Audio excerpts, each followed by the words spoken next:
Wyclef Jean, BKS1 Radio. Let's go. This is Essence Atkins, and this is BKS1 Radio. Hi, this is Melba Moore, and you're listening to BKS1 Radio. Yo, check it out. What's the deal? This the chef. Giving a big shout out to my peoples. Big KS, you already know what it is. Salute. What's up? It's your girl Monifa, and I'm hanging with BKS1 Radio. Hi, I'm Iyanla Van Zandt, and you're listening to BKS1 Radio. BKS Radio, baby. Hey, this is Jasmine Guy for BKS1 Radio. What's going on? This is Lamont Rooker, and this is BKS1 Radio. Shout out to BKS1, the best kept damn secret in the business. Hey, what's up? This is Raven Goodwin from BET's Being Mary Jane, and shout out to BKS1. Hi, this is Leon. You're watching BKS1 Radio. BKS1. God bless y'all. Hey, I'm the queen of comedy some more, and right now you're rocking with BKS1 Radio, and this is the Storm Warning Show. Hey, I'm the queen of comedy some more, and right now you're rocking with BKS1 Radio, and this is the Storm Warning Show. Hey, I'm the queen of comedy some more, and we officially in the building. Another Thursday night on the Storm Warning Show. I am just happy to be here. Yes. As always. Yes. Shout out to everybody on the check-in. Shout out to everybody on YouTube, Facebook, whatever platform you are checking us out on. We are in the building tonight. Got a great show for you tonight. Got great guests. Got great people in the secret room. It's just we in the building tonight. You know what I'm saying? But salute to everybody on the check-in. But first, let me introduce to y'all my favorite Puerto Rican. 1/3 of the R&B group Allure. My partner in crime, Hurricane Kiss. Oh, we got echoes today. I like that. Puerto Rico. Hey. Puerto Rico. Break it down.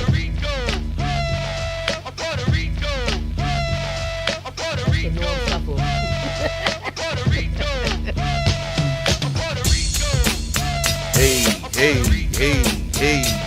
I need a new pair of maracas. Welcome back. Thank you. Hey, family. How are y'all? And as always, to my left, my man, 100 Grand, the one who makes it happen every single week, every single Thursday night, DJ Storm, Norm the General, a.k.a. El Chocolatito, El Jefe, El General, all that good stuff. Salute. Thank you. Listen. I'm just happy to be here. I'm good. Shout out to everybody on the check-in, man. Let me give some love. Shout out to Laverne Long. Shout out to Denise. Shout out to my dude Dre. Salute, King. Anderson. Shout out to Lori, Elder, Jason Brooks. I see y'all Laverne popping Long. in. Hey, y'all. Afote Anam, the award-winning filmmaker. Salute. Good evening. Peace and blessings. I'm glad y'all here. Listen, I know why some of y'all here to win some tickets. Yes. We For what? Yes. We definitely want to give out some tickets tonight. But a lot's been going on. This is going to be a full show tonight. We got a lot to talk about. Yes. I got a great friend in the building along with us as well. Y'all know her when you see her. We ain't going to show her yet. But I got a great friend in the building. We're going to be giving out some tickets to the NJ Pack Dodge Poetry Represent Show. All right? So we're going to be giving out some tickets to this. Yes. And tell us what's going on with that. That's October 19th. October 19th at NJ Pack. Represent social justice through spoken word. So if you love spoken word, poetry in general, you need to be at this concert. And then we also have Big Daddy Kane. Yes. My father, my birthday twin. We got the lovely Miss Light. Yes. Miss Light, child. Miss MC Light. We got Rakim, and we have DJ Spinner. But that's not all, because there's also an after party. Yeah, but Am guess I right? who's hosting? You didn't say who's Oh, I'm so sorry. Who's hosting? Miss Jones. Miss Jones. I'm sorry, Jonesy. I almost went over you, Jonesy. Yes, Miss Jones is hosting. Now you guys need to get your tickets. Party. Yes. So now we got that out the way. The after party. The up next joint. Up next, we have Brian Acosta, Tashawn Glover, Alexis Green, Rashana E. James Friesen. Did I say her last name right? Yes. Friesen, right? Pretty Ricky, comedian Pretty Ricky. We love her. Yes, she's going to be hosting also. And we got my girl, Basima Ruffin, Queen Bee. She's also of the BKS1 family. I can't wait to hear that. Yes. But we have none other than your boy, Next door to my left, DJ Storm Norm the General's going to be spinning. Yeah, if you know what's good for you, you need to come out. Listen. We went to a couple of the first ones that you had, and it was good energy in the building. Listen. Real good energy. Not only will I'll be spinning, but little birdie said I'm gonna be spitting some spoken word. A little birdie. Yeah. A little hummingbird. Yes. So come on out, have a good time. Yes, That's we're gonna gonna get some be good. It's a nice lineup. periodically. Yes. Through the show, we are going to give out 4 pairs of tickets. Nice. Right? But to get those tickets, I'm going to ask you a question about one of the artists that we just mentioned on the lineup. Yes. So we're going to just ask you a random question about one of the artists. If you get it right, but you got to call in. Mm-hmm. So we're going to make sure the phone lines is open. I'm going to give you the phone number to call in. Matter of fact, I'll give it to you right now, so write it down. It's going to be 646 233 13 02. Again, that's 646 233 13 02. Yes. So win those tickets tonight. Yes. Trust me. This is it's a gonna dope lineup. Yeah, it's going to be an Seriously. awesome Shout time. out to Dodge Poetry on this one. Yes, awesome. absolutely. And also, what we got going down. Oh, How do you say his name? Is it a Fote? yes. He said Norman E. Bradley gonna lay some bars on us. Let's go. Yes. Also, this is going down November Sandy. 14th. November 14th. It's going to be a tribute to funk. Oh, you got some Nice. legends in the building. So the artist Bilal Yes. is going to be He's rocking dope. out doing his thing. Nona Hendrix Nona Hendrix, get out. is going to be killing it. We got Christian McBride. Yes. Savion Glover. Yes, Savion Glover, Vernon Reed from In Living Color. Yes. Yes, the founder of And the group. George Clinton. And George Clinton. Man, Parliament that's a crazy Funkadelic. lineup With too. Ray Chu as the musical director. Wow, get out. Yeah, so this is going to be crazy November 14th. James Moody Jazz Festival. That's so awesome. Yes, and eventually I will be giving out some tickets, but go to njpack.org Mm-hmm. right now. Get your tickets either for Represent, get them from both. Yeah. Get them for the Represent It's an awesome lineup. event on October 19th, and get them for the Tribute to Funk for November 14th, because it's going down. It's going down. Now, Hey, Delnita, what's up, boo? shout out to Delnita on the check-in. So yes, we doing big things up here. We doing big things up here, man. BKS1 Radio. So let's get with the program. A lot's going on. Mm-hmm. But you know what? After we have a interview, a returning guest. Yes. Pastor Carr. Michael Carr. Yes. Director and writer of a hot new play called was it That's Not Cool. Did I get it right? No, wait a minute. I want to make sure I get it right. I hate messing up. I think you're right. That's Not Cool, right? I believe so. Yeah, here If I you remember go. it Yes. correctly, right? That's Not Cool. Yeah. It's a dramatic stage play. Mm-hmm. He's going to be joining us. Some of the cast members are going to be joining us and everything. We're going to talk about what they got going on and where y'all can catch that play at. Yes. So a lot is going on here. But right after that interview is when I'm going to ask my first question so y'all can win those tickets. But we got some hot topics for y'all tonight. We got some deep stuff to go over and discuss. So it's going to be an interesting night right now. So this is what I want y'all to do. No matter where you listening to us at, whether it be on YouTube or Facebook, whatever, click that share button right now. Click the share button right now. Share the show out. I want to see who's sharing it out and all of that, because it's going to be a dope night on the Storm Warning Show. Absolutely. All right, so let's get it. Let me start bringing in some of these guests. Hey, Tiff. What's up, boo?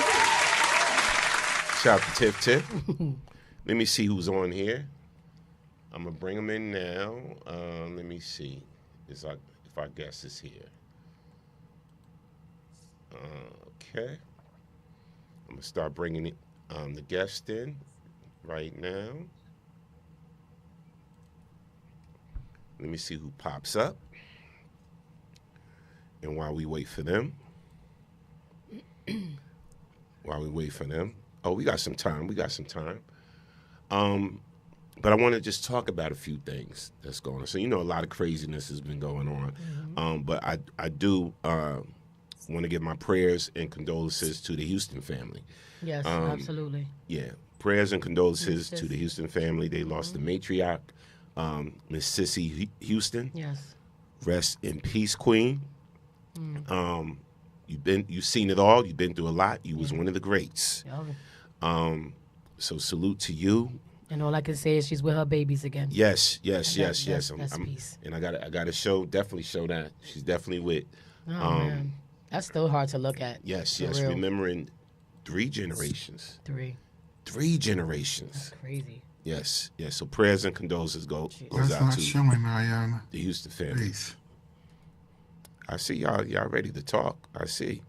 All right, so let me see who's on right now. Let's go to our guests here. Do we have Pastor Michael Carr on? Not yet? I thought I heard him. I see Michaela. I see Darius.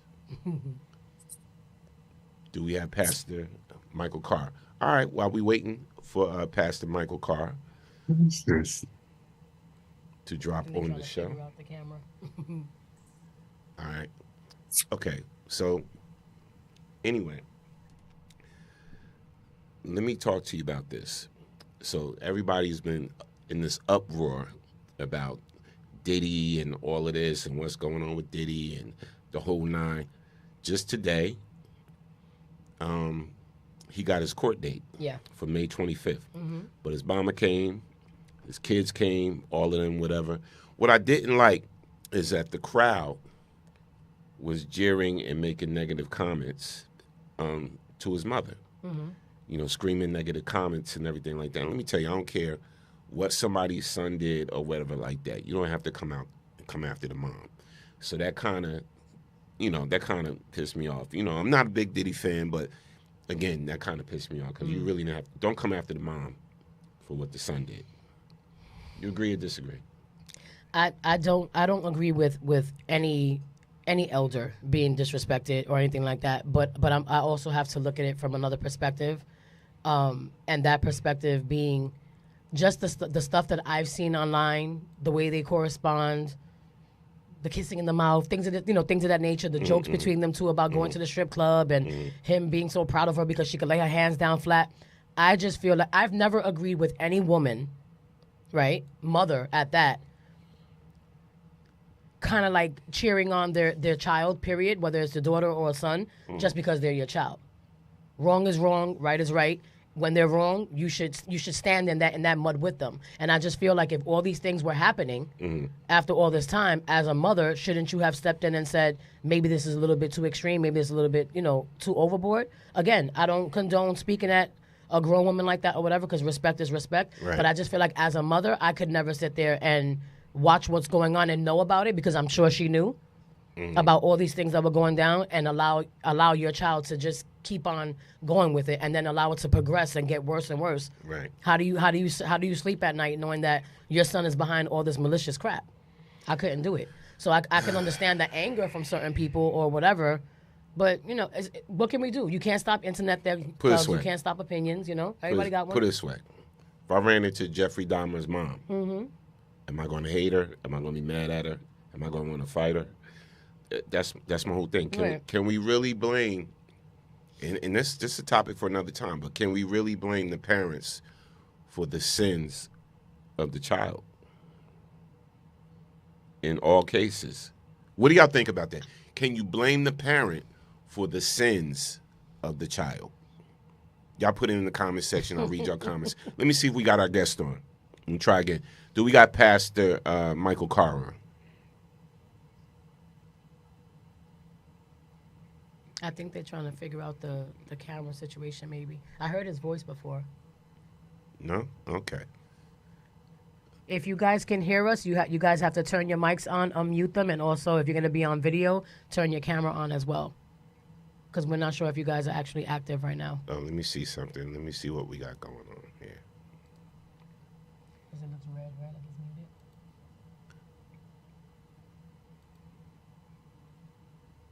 Yeah. Okay. All right. Let's read some comments. We're still waiting for our guests. I guess they're having some technical difficulties. So Donita said that was overly disgusting. What are you speaking in regards to, Donita? How they were talking to his mom or something else? Oh, she said yes, kiss. So I'm guessing she agreed with what I said. Like I said, I don't think that it's fair to blame the parents for the discretions of children sometimes, because sometimes and most of the time, kids will go outside the home and disregard what their parents have taught them, any type of respect, any type of discernment, any type of anything, and go on the street and act a buck fool and make the parents look like we ain't never taught you no home training. Right. So we can't always blame children. But what I'm saying is that for someone who's a music mogul, who's been in the public eye for as long as he has and has been responsible for so much of like the dope music that's been on in the 90s or whatever the case may be, right? You had to have known that all this stuff was going down. You had to have known this. You get what I'm saying? So like, at what point do you not take accountability for the fact that you've been watching your son do this and not say to stop or to like at least, I don't know. That's just Let's welcome my Annika opinion. to the show. Hey, Annika. Hey, Annika. Say it again. Say it again. How's everybody doing? Yes. Welcome to the show. So let me ask you, can you blame the parents for the sins of the child? Not fully, because you got nature versus nurture. And it's like I have a 24-year-old and I have an 8-year-old. And a lot of the things I can say came from me. But there are things that my son does that I know I can say sometimes came from the father. And he's his own person. He has some things that I did not teach him. If your son ran out and punched somebody in the face, is that your fault? It's definitely not my fault. Okay. No, absolutely not. No. Okay. But what I'm saying is, if you saw your son doing something that you know wasn't right, I would and it's definitely causing talk to him. mayhem, of course we're not going to blame you, because nobody knows what happens within the home as far as like how we teach our kids. So Right. we can't I'm saying what I'm saying is that you can't automatically just go towards the parent and say that it's the blame is geared towards them.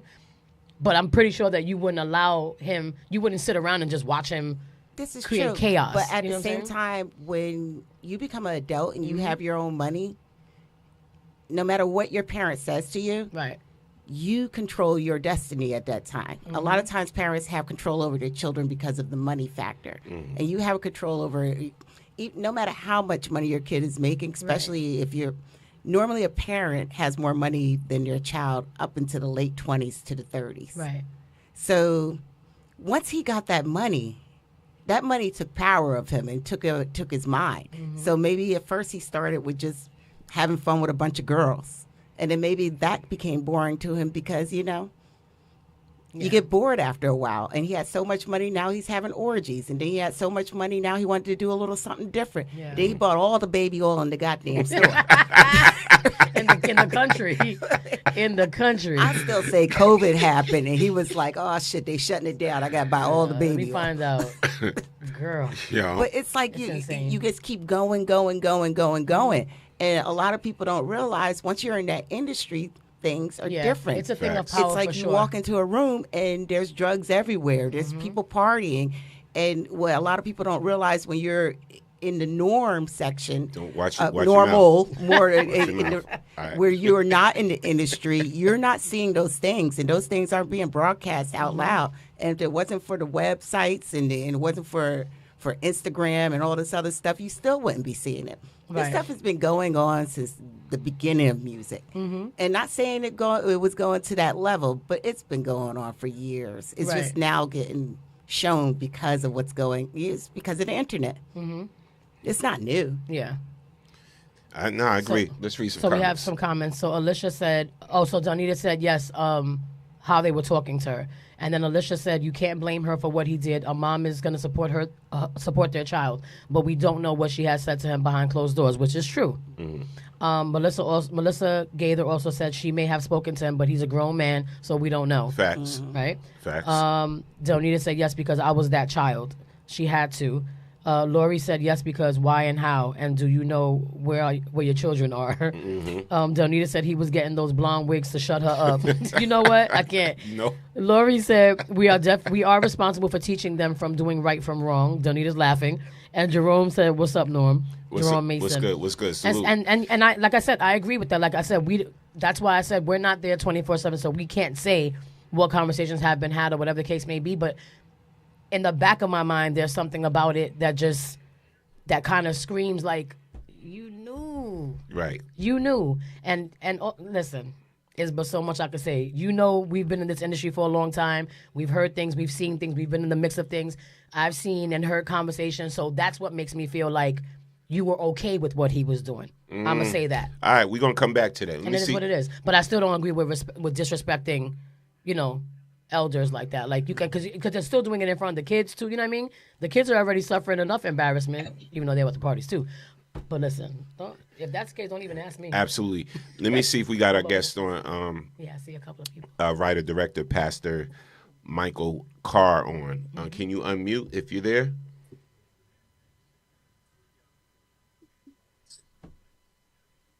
Yes, sir. Oh, there we go. Hey, I'm just having difficulty with my camera. I'm not sure what's going on. Come on. Listen, man. You are an award-winning playwright and all of that, man. You're supposed to know how to work a Zoom. That is right. Listen. Either way, we are glad to have you on. Again, we're back talking about this amazing piece you got here called "That's Not Cool." It's a dramatic stage play about bullying. Yes. And while we got you here, again, just tell the listeners, because we got a lot of new ones. Tell the listeners what the play is about, what you're doing, what your whole goal is. Yes, sir. Once again, I thank you both for having us on, even at this ninth hour here. But our anti-bullying campaign is just that what it is. It's a campaign against the bullying and harassment and the intimidation, which the acronym that we know that the state has out is HIB. And that is one of the toughest laws in the state of New Jersey.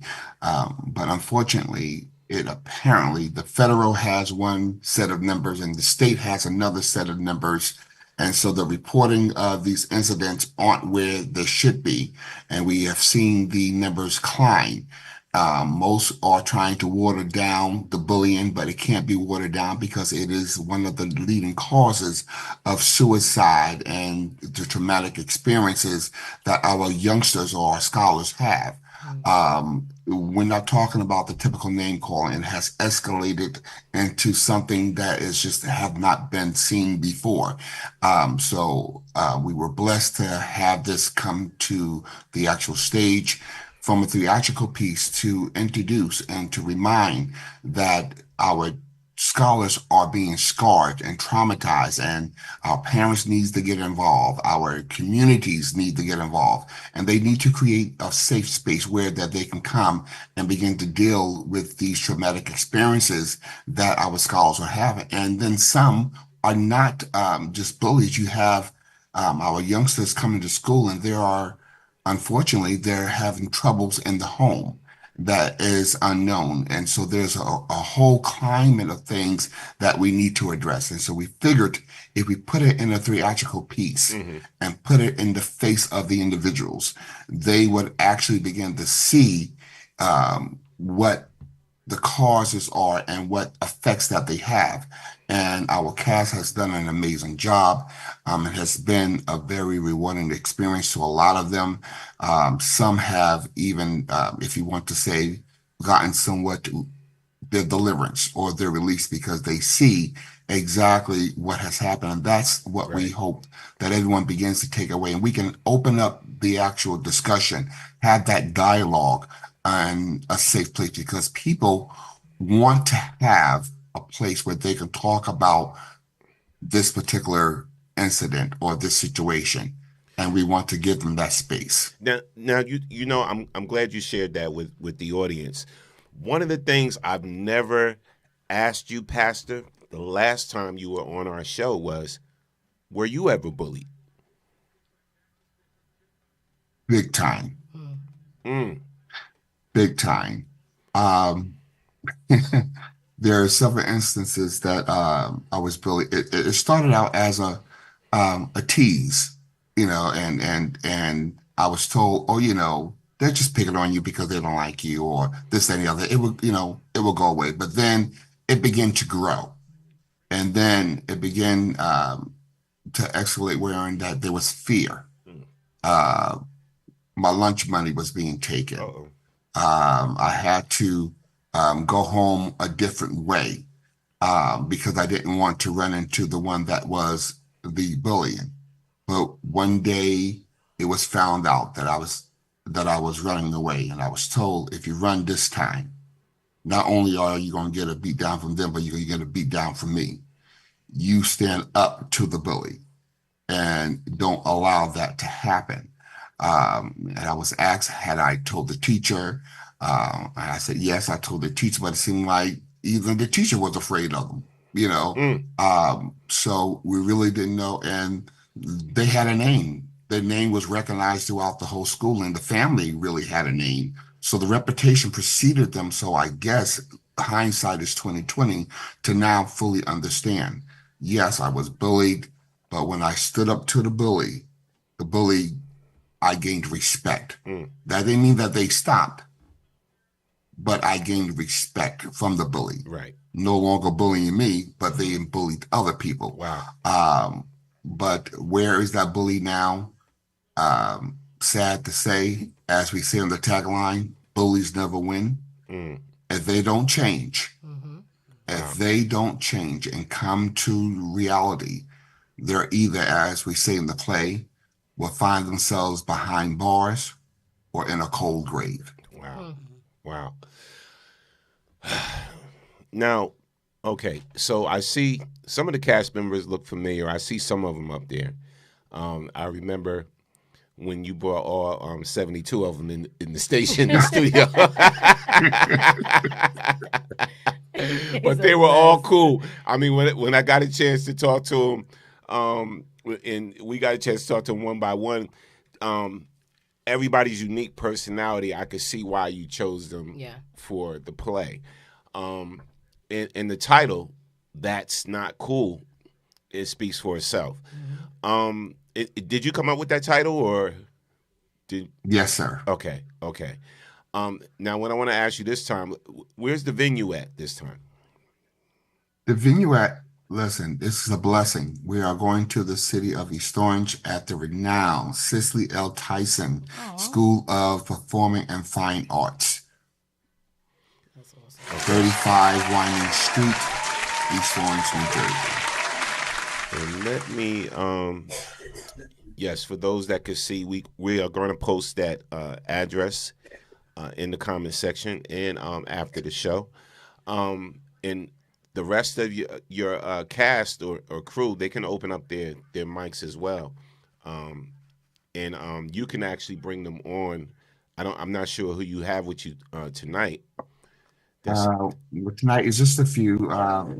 We have Michaela, and we have Shahada, and we have certainly Darius, and of course we have our side by side that makes things happen with us, none other than Dr. Reverend Marquise Lewis. His son is also in the place that actually plays.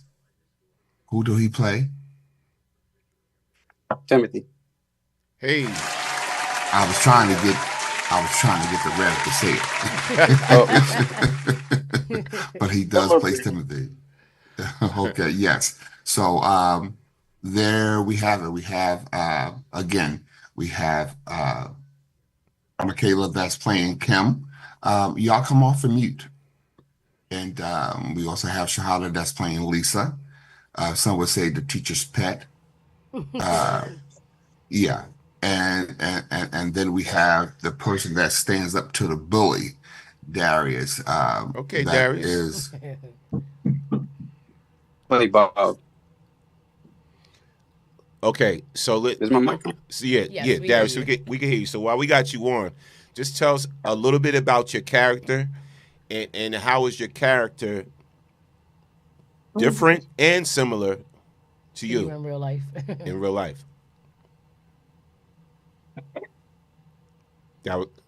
Darius? Oh, me. Okay. Sorry, it was going in and out. I couldn't hear. Okay, so I'm gonna ask you the question. Okay, did you hear the question? You said, how does my character relate to me in real life? Yeah. Tell me the differences and the similarities. Okay. So yeah, I played Bob. Bob is the person who, like you said, stands up to the bully. I feel like, in my personal life, I've always been kind of a neutral person. Like I didn't really experience bullying personally, but I've been around people who have been bullied. I've been around bullies. So, my go-to is always like I said before to you guys, I'm always the one trying to make peace, you know. So I feel like that really relates to my character in the play, and what I do is I stand up for Timothy because, Bob realizes that he's always getting picked on, and it's better to stand up, even though Timothy and Bob are not necessarily close. It's always good to stand up for somebody, even when it's always good to stand up for somebody that you see getting put down, even if you're not, close in relationship with them. Just because, bullying is not cool, right. Like the title of the play. So. Absolutely. So yeah, that's pretty much that synopsis. All right, and let's go to Michaela. Same question. For me, I feel like I'm more like my character Kim because she's like really quiet and closed off, and I feel like that's me in a way. That's why I feel like I get so into the character because I'm just like it's like being myself, and I feel like that helps because usually when I do these separate things, I'm like, what would I do in this situation? Like, how would I react and like do what they want me to do, but also do it my way and how I will relate to it. So that really helps. And that's how I feel like I'm like her, like really closed off, quiet. And then sometimes I will speak up because in the play she does speak up to Carla. Towards the end, she uses her voice. And I feel like that's more like, I feel like I'm like her in that way. So now let me ask you this. So once you adopted that character, right? And then you come off screen and you go back to your regular life. Did you take some of that character with you in regular life? Definitely, I feel like it. So you would more than likely you wouldn't be reluctant to actually speaking up if you saw someone getting bullied or someone, getting picked on, you would actually speak up, you think? Or does it depend? I don't think so because like that's kind of different because like I wouldn't know like what to say or how to comfort the person itself or like what to say. So I don't think so. But if I knew the person who was getting bullied and I knew the bully, then I probably would. Okay. If I didn't. That's fair. Okay. All right. And let's go. I can't see the name. Yeah, I don't have my glasses on. The next person. So we had to. We are visually impaired tonight, right? Whoever hasn't spoken, can you can come on and because I can't see the name from here so far. Shahara. Shahara. I'm so sorry, Shahara. Hi, Shahara. Welcome to the show. Shahada. Shahada. There we go. Hi. How are you? So who do you play on the I'm good. Good. So what character do you play in the play, and how much do you relate to the character in real life? I play Lisa in the play, which is a goody two shoes, and I relate to her because I try to be the best student that I can be, but I still don't let the bully me, and I stand up for myself. Yeah, basically. Okay. So in real life, I'm saying, have you ever been bullied or in school or? No. No? No. That's a good thing. That's a good thing. That's a good thing. That's a good thing. So how is it working with the rest of the cast and pass the car? And pass the car.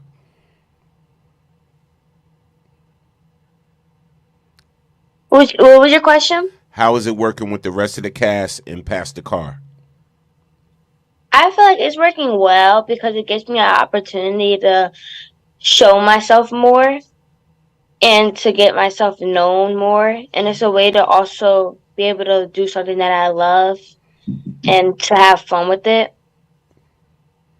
Nice. So, it's a good experience. And that was gonna be my And next. Mastercard is very nice.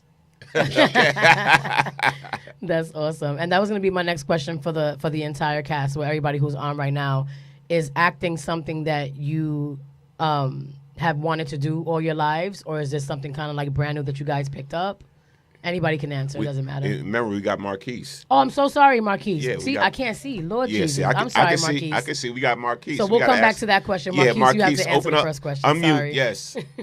See, bro, I wasn't going to let them leave you out. I wasn't Lord, going to I let have to them get my bully you. glasses I wasn't going to tomorrow. let them bully you when you couldn't answer your questions. It's Hey, all right. It's all Marquise, right. how are you?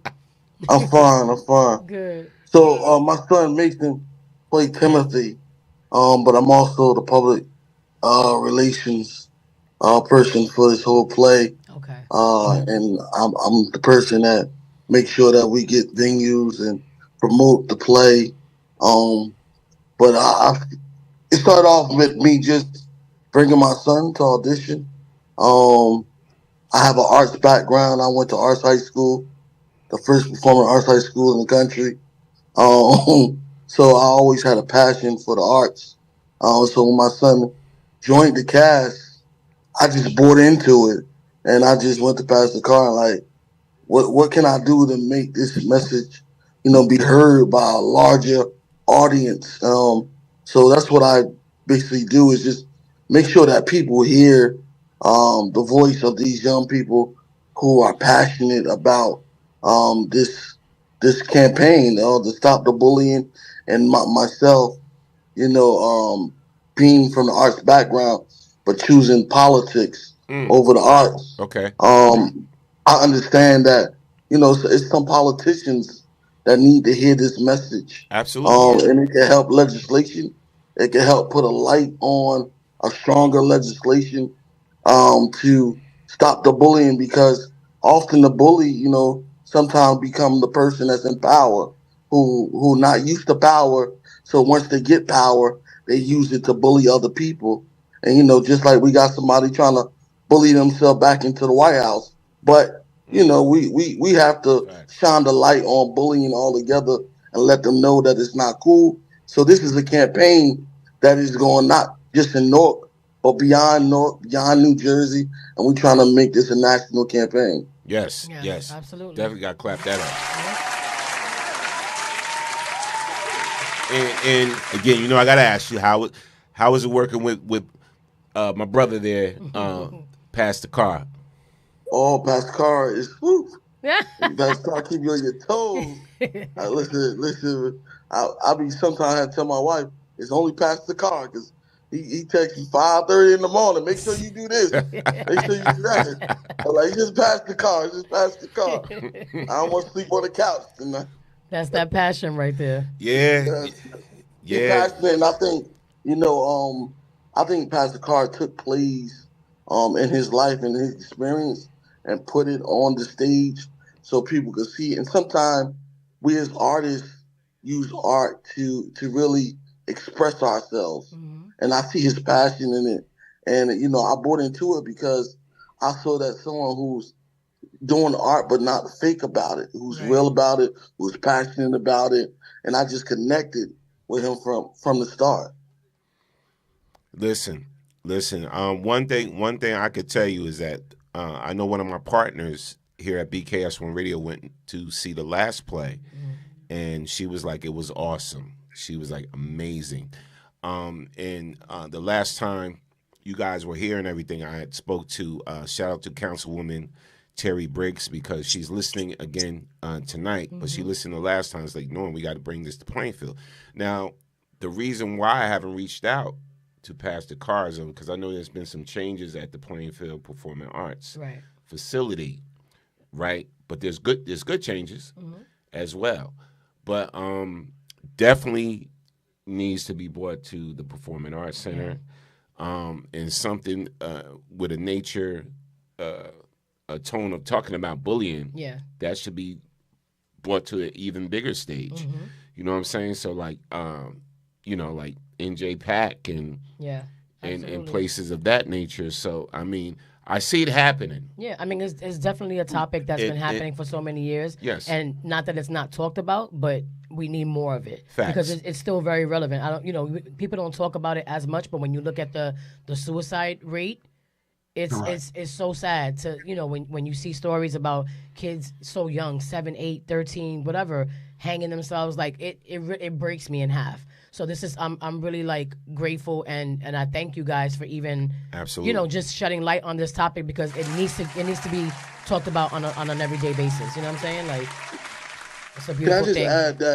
Can I just add that I lost a friend who committed who did an overdose because of bullying and the overdose happened because he was afraid to really express himself, and he hid who he really was because of that. He was afraid of people judging him based on who he was. I knew who he was.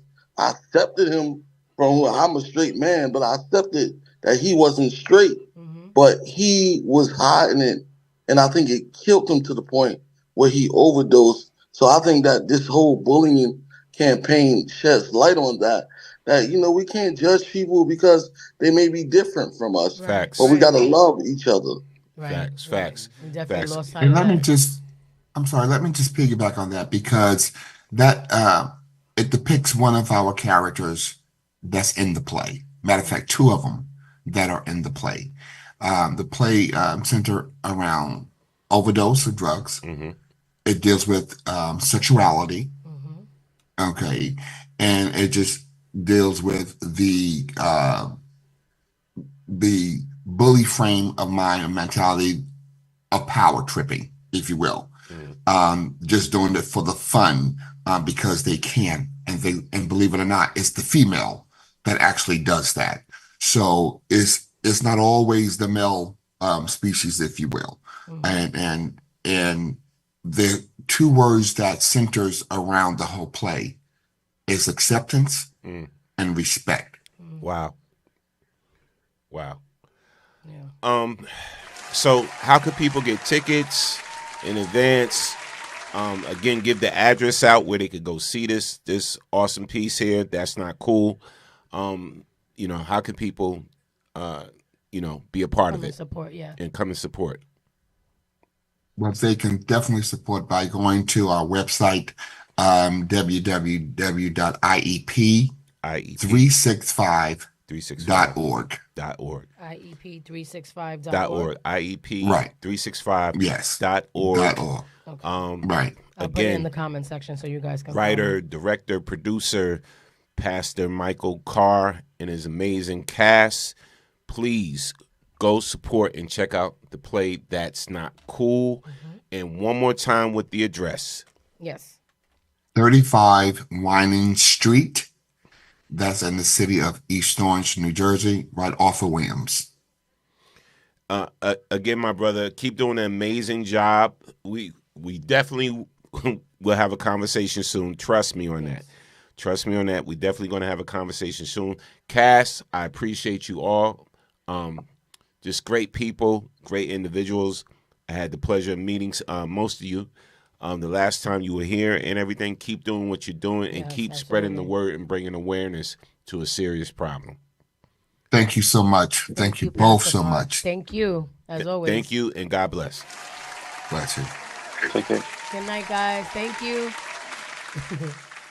Thank you. Good night. Good night. Awesome. You're so cute because they're all like so shy. Yeah. No, that was wonderful. That was wonderful. Yeah. And back to our regularly scheduled programming. Listen, so we got to give out tickets. Yes. We definitely got to give out tickets. We definitely got a lot of topics, hot topics, some funny stuff, some not so funny stuff to talk about and share with y'all and everything. But shout out to everybody that was on the interview. Shout out to Lori Anderson. She's our Communion pastor. Shout out to Denise Sparrow. We see you. Shout out to Walter Pittman on the check-in and everything. Walter. Now listen, I'm gonna need y'all right now to share it out again. Yes. Shout out to my man Morton Power. Listen, what's up? Hey, Morty Cakes. Morty, what's good? Shout out to DJ Morty on We're the going to check-in. see him in November in Denmark. Yes. Excited. Listen, man, you should have put me on that line so I can. I know, right? You got another DJ sitting right here, Morty. Bruh, fly me out. Trust me, I'll rock the house. Add Listen. one more to the game. Yeah, you know what I'm saying? Listen. Again, we're going to be giving out some tickets right now. At the it's 9:55. Yes. Yes. So we're gonna give out some tickets for the Represent show. So do you have your questions NJ already Pack. set up for what You know, I ask? can make up some things, right? I got one.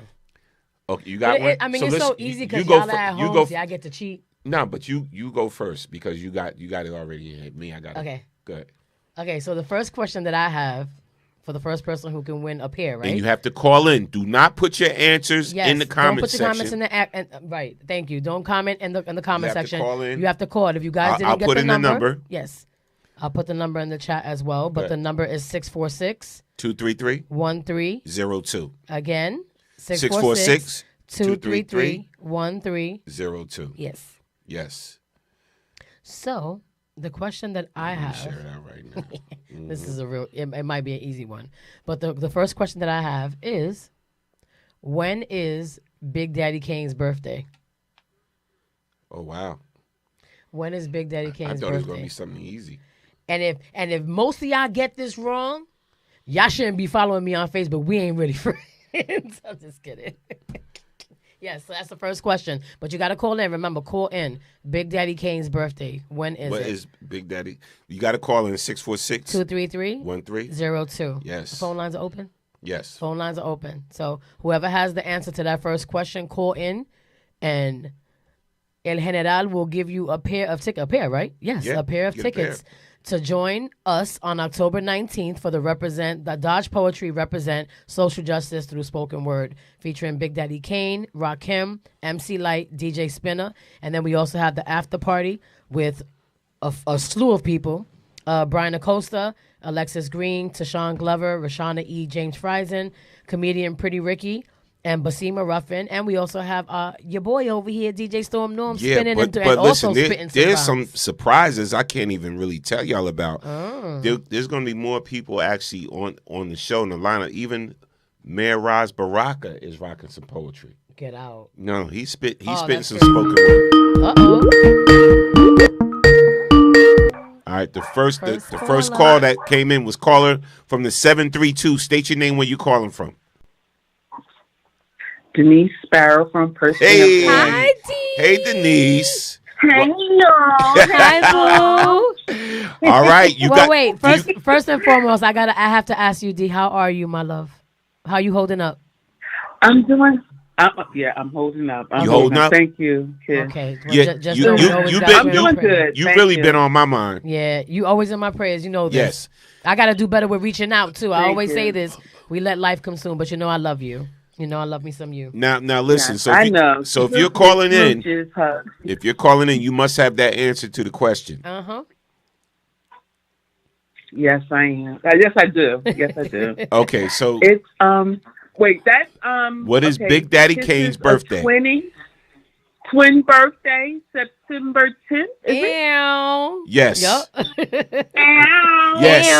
Ow. So that means you just won tickets to the NJ Pack Dodge Poetry Represent show on October 19th, 8 p.m. Virgos, ew. Yup. So you already know who you bringing? Do you know who you bringing? What I do? I ride solo. Sometimes. Nah, listen, you getting a pair, so bring somebody. She really do. Denise be out there. Okay. She don't play. All right. Don't worry. All right, thank you, y'all. Listen, please inbox me. This is what I need you to inbox me or email to here's the email. Email norm.bks@live.com or inbox me right here on Facebook, being that you called in from Facebook. Inbox me with your name that's on your driver's license, your email, and your phone number. Oh. And your name is going down to the box office Yes. tonight. Okay. Thank you. Yes, Thank yes. you. We love you, D. Love you. Smooches, smooches. Okay, Love now. y'all. Love you too. more. Love you Love too. you more. Love you too. Okay, bye-bye. Yes, always a winner. Always Okay, a winner. Lori. Oh, Lori said Virgo Nation. Let's go, girl. All right. So my next question. Yes. All right. So I'm going to say a line from a Rakim song. Oh. I'm going to say a line from a Rakim song. And the first one to call in at 646 233 1302. 02. Yes. Gets a pair of tickets to the NJ Pack Dodge Poetry Represent show. So All you're right? going to say a line and they have to follow with the next line or Yep, just say what next the line. song is? Oh. Check it out. Uh-oh. Check it out. And you have to tell me the song. Oh. I know you know already. That's it. All right, here it is. Here it is. Share it out right now. No matter what platform you on, share the show out right now. We about to go in now. All right, we done with our interview, so we're going to finish with the rest of the show, how we do it. All right, so here's the line from the Rakim song for you to win the tickets. If you already won tickets, you can't get them again. All right, so here's the line. Thinking of a master plan.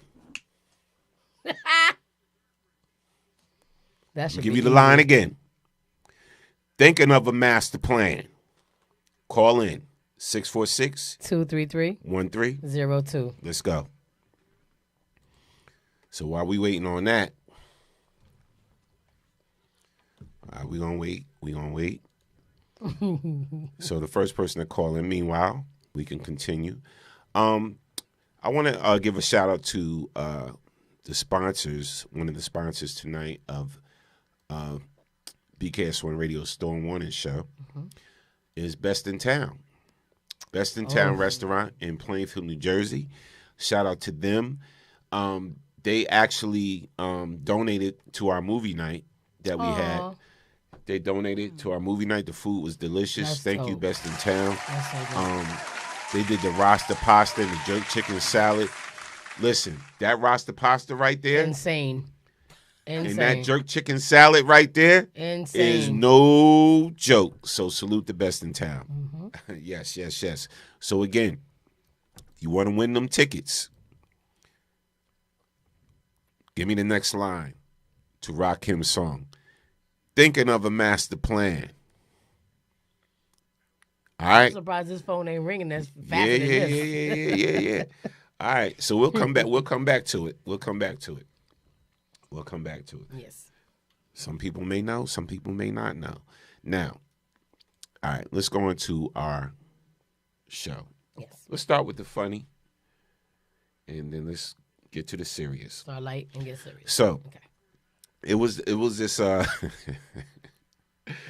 And listen, I shouldn't be laughing, but during Hurricane Helena, right, and before we had Milton, it was a weatherman that got on and basically wanted to talk about the hurricane, but the hurricane happened to be the same name of his ex-wife that he just went through a horrible divorce It was with. Helene, right? It was Helena. Helene. Yeah. The hurricane happened to be the same name of his ex-wife. Wait, I'm sorry. I don't mean to cut you off, but Lori says she's trying to call.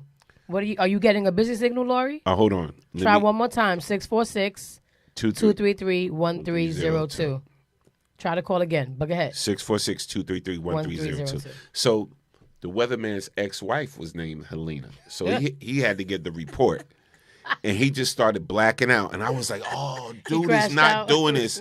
On the knee, brought politics into it. I was like, oh, bro, you are not doing this. It just sparked something in him. Damn. I'm going to play the clip. To me, this is funny as hell. Oh, my God. Annika, here's the clip. Hold on. Let me bring Annika into the shot. And first of all, I got to get back to you because I heard you say you have an 8-year-old. An 8 and Girl, a 24. Yep. God bless. All right, here's the clip of this weatherman 8-year-old that crazy. realized his ex-wife, had the same name as the He got hurricane. PTSD. Here's the clip. Hurricane Helene is set to make landfall tonight in Florida and the Tampa area. And guys, it's not looking good. 105-mile-per-hour winds. And look at the name of the hurricane, Helene. Coincidentally, that's my ex-wife's name. Our divorce was finalized this week, and if this thing is anything like her, it's going to take your car, it's going to take your house, it's going to ruin your damn life, all right? Probably both the neighbors, too, but I digress. But anyway, guys, I'm sorry to put my air out on the air, but it's been a rough week. And guess what? If you're in this area, right here, the Tampa area, you're going to have a rough week as well. Okay, and by the way, another coincidence, her mom and dad, Helene's mom and dad are from Tampa. So, hey, John, Marge, you're going to feel it too. You're going to feel the wrath of Helene like I have for the past 4 years. It's going to be aggressive. And you know what? Maybe, just maybe, if we're lucky, this thing is going to catch some of the illegals that the Biden-Harris administration let in and fling these Mexicans back into Mexico, right? You want to talk about deportation? That'd be the best way to do it. And look at this. Guys, this is not good, all right? Tampa, why the hell are you living in Tampa anyway? Let's be honest. Who wakes up and goes, you know, honey, let's move to Tampa? Helene's mom and dad, that's who. And it's coming, guys. So this is going to be aggressive. By the way, I've never even seen purple before. Have we ever seen purple on the show? This is not good. And what the hell is that?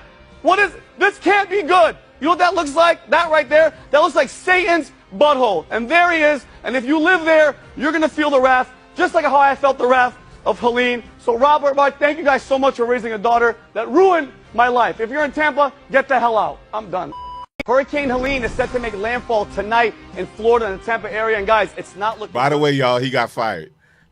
No surprise. Look at your face. Because no, that was for real. That wasn't like a comedy skit. You're lying. He wasn't ready to be back on TV yet. He was Why still would they emotional. do that? This is for real? No, because I'm trying not to laugh because I'm tearing up. That man got beat. Norm, that was for real? What in the hell? Why would they do that? He really wasn't ready. Why would you put this man on TV? Listen. What station was that? Somewhere out there. I am so stuck right now because I honestly cannot believe that was real. A heartbreak can make you do He some said it's crazy gonna things. blow. It's gonna blow here and blow. It's probably gonna blow your neighbor. Blow your neighbor? He crashed. That was the worst example of crashing out. All right. That's crazy. Listen, we got to ask Lori. the question. Where's Lori? If y'all ready to win those tickets, Denise. try to call in. Denise said, I saw that. He spazzed out. Glenn said, wow, that's real? That's what I said. The phone line is open. Call in my if you God. want tickets. I'm about to give out another pair of tickets to the Dodge Poetry Represent show at NJ Pack October 19th with hosted by Miss Jones, is Rakim, DJ Spinner, MC Light, Big Daddy Kane, and many more. And also the Up Next after party poetry event comes along with that. I'll be on the set rocking out as well.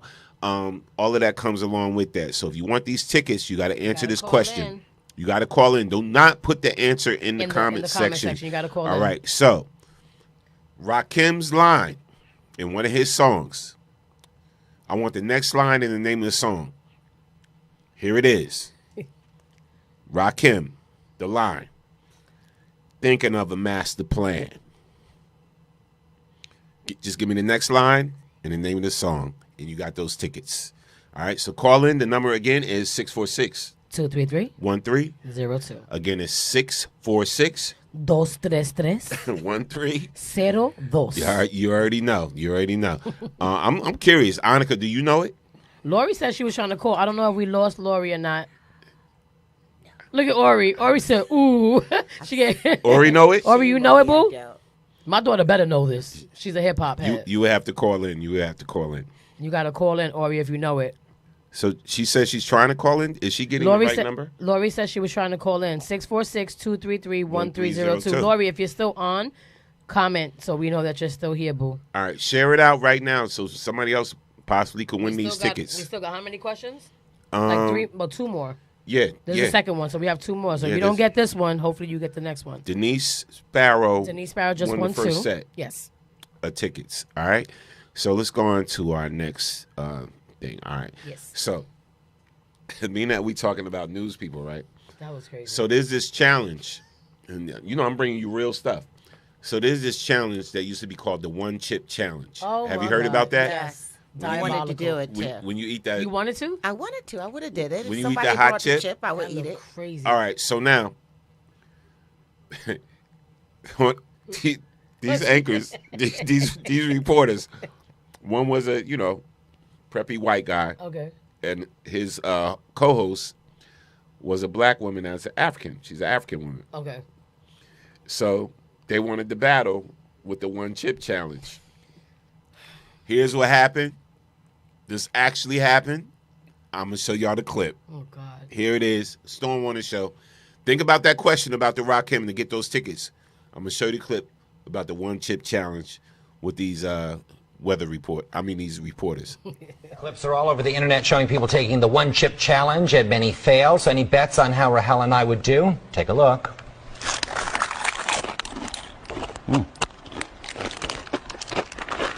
Oh, God. Okay, we're going to come back to that. All right, caller from the 862. Caller from the 862. State your name where you're calling from. You're on the Storm Warning Show, BKS1 Radio. My name is Lori Anderson. Hey, Lori. Hey, Lori. What's up, girl? What's good? Yes, hey, y'all. Hey, how are Originally you? born and raised in Montclair, New Jersey. Salute. Montclair, yes. What's going on, Lori? I hope I got it right. Let's I see. didn't cheat. All right, so this is what I'm going to do right now. So the question was, finish the next line to this Rakim song. And also give the title. And give the name of the song. So here it goes. Thinking of a master plan. Because I'm the man and I'm paid in full.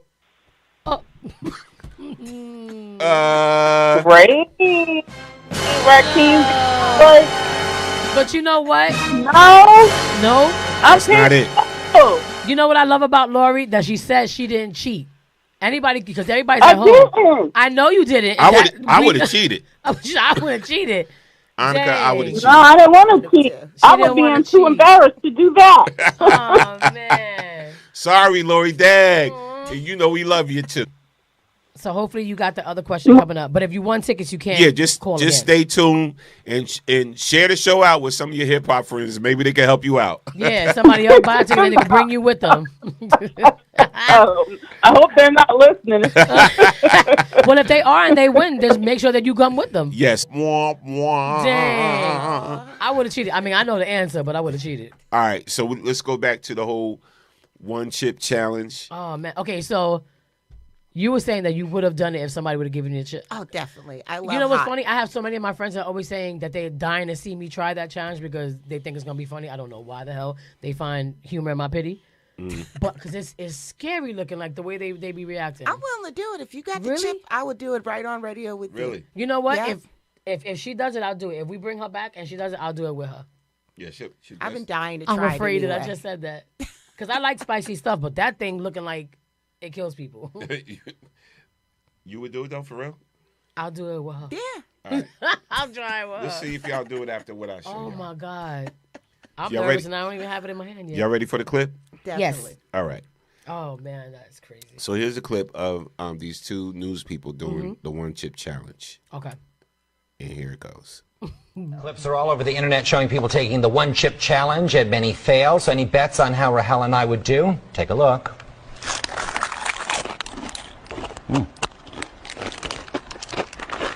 Oh, God.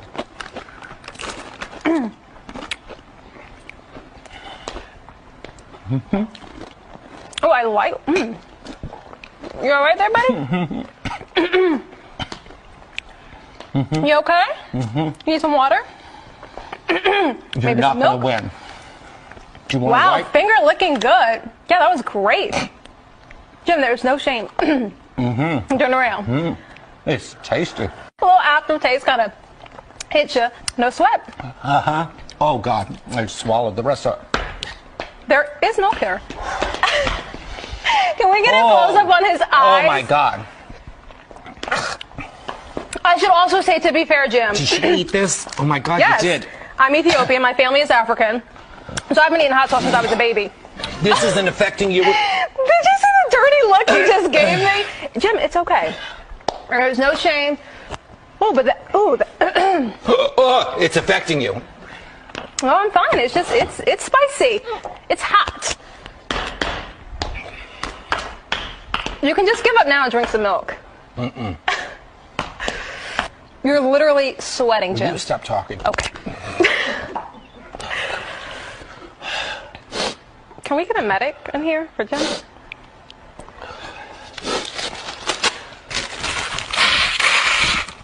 Ooh, This is dedication. I was actually looking forward to this. Kind of excited. Jim did it for the job. How long have we been doing this for? 3 minutes. And it's starting to subside. It's actually starting to get less intense. So do you think I'll get on this wall of infamy? What do I need to do to let them know that I beat this thing? I am triumphant. Jim? Uh-huh. Are we okay, buddy? Uh-huh. My lips are on fire. This is not affecting you at all? At first, initially, oh yeah, like my nose was like a little runny. But I'm okay now. So you know how I've been training for my marathon for a year? I'm sick of hearing about your marathon. Yeah. Well, I've been training for about a year. I have been training for this moment all my life. I have been eating pepper since I was a baby. It's Make true. it stop. You look good though, Jim. Sort of glistening, basking, shimmering. All right. So can you just say that I won? You didn't win. He didn't drink the milk, There we but go. I clearly won. What? You let us know what you think. No. Oh my God, I think I'm having a heart attack. All right, I can't. I'm gonna. Oh my God, I think I'm doing damage to my digestive system. It's fine.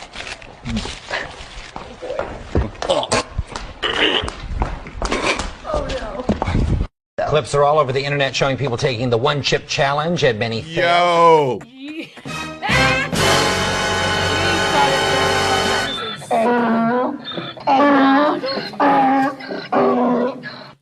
Listen.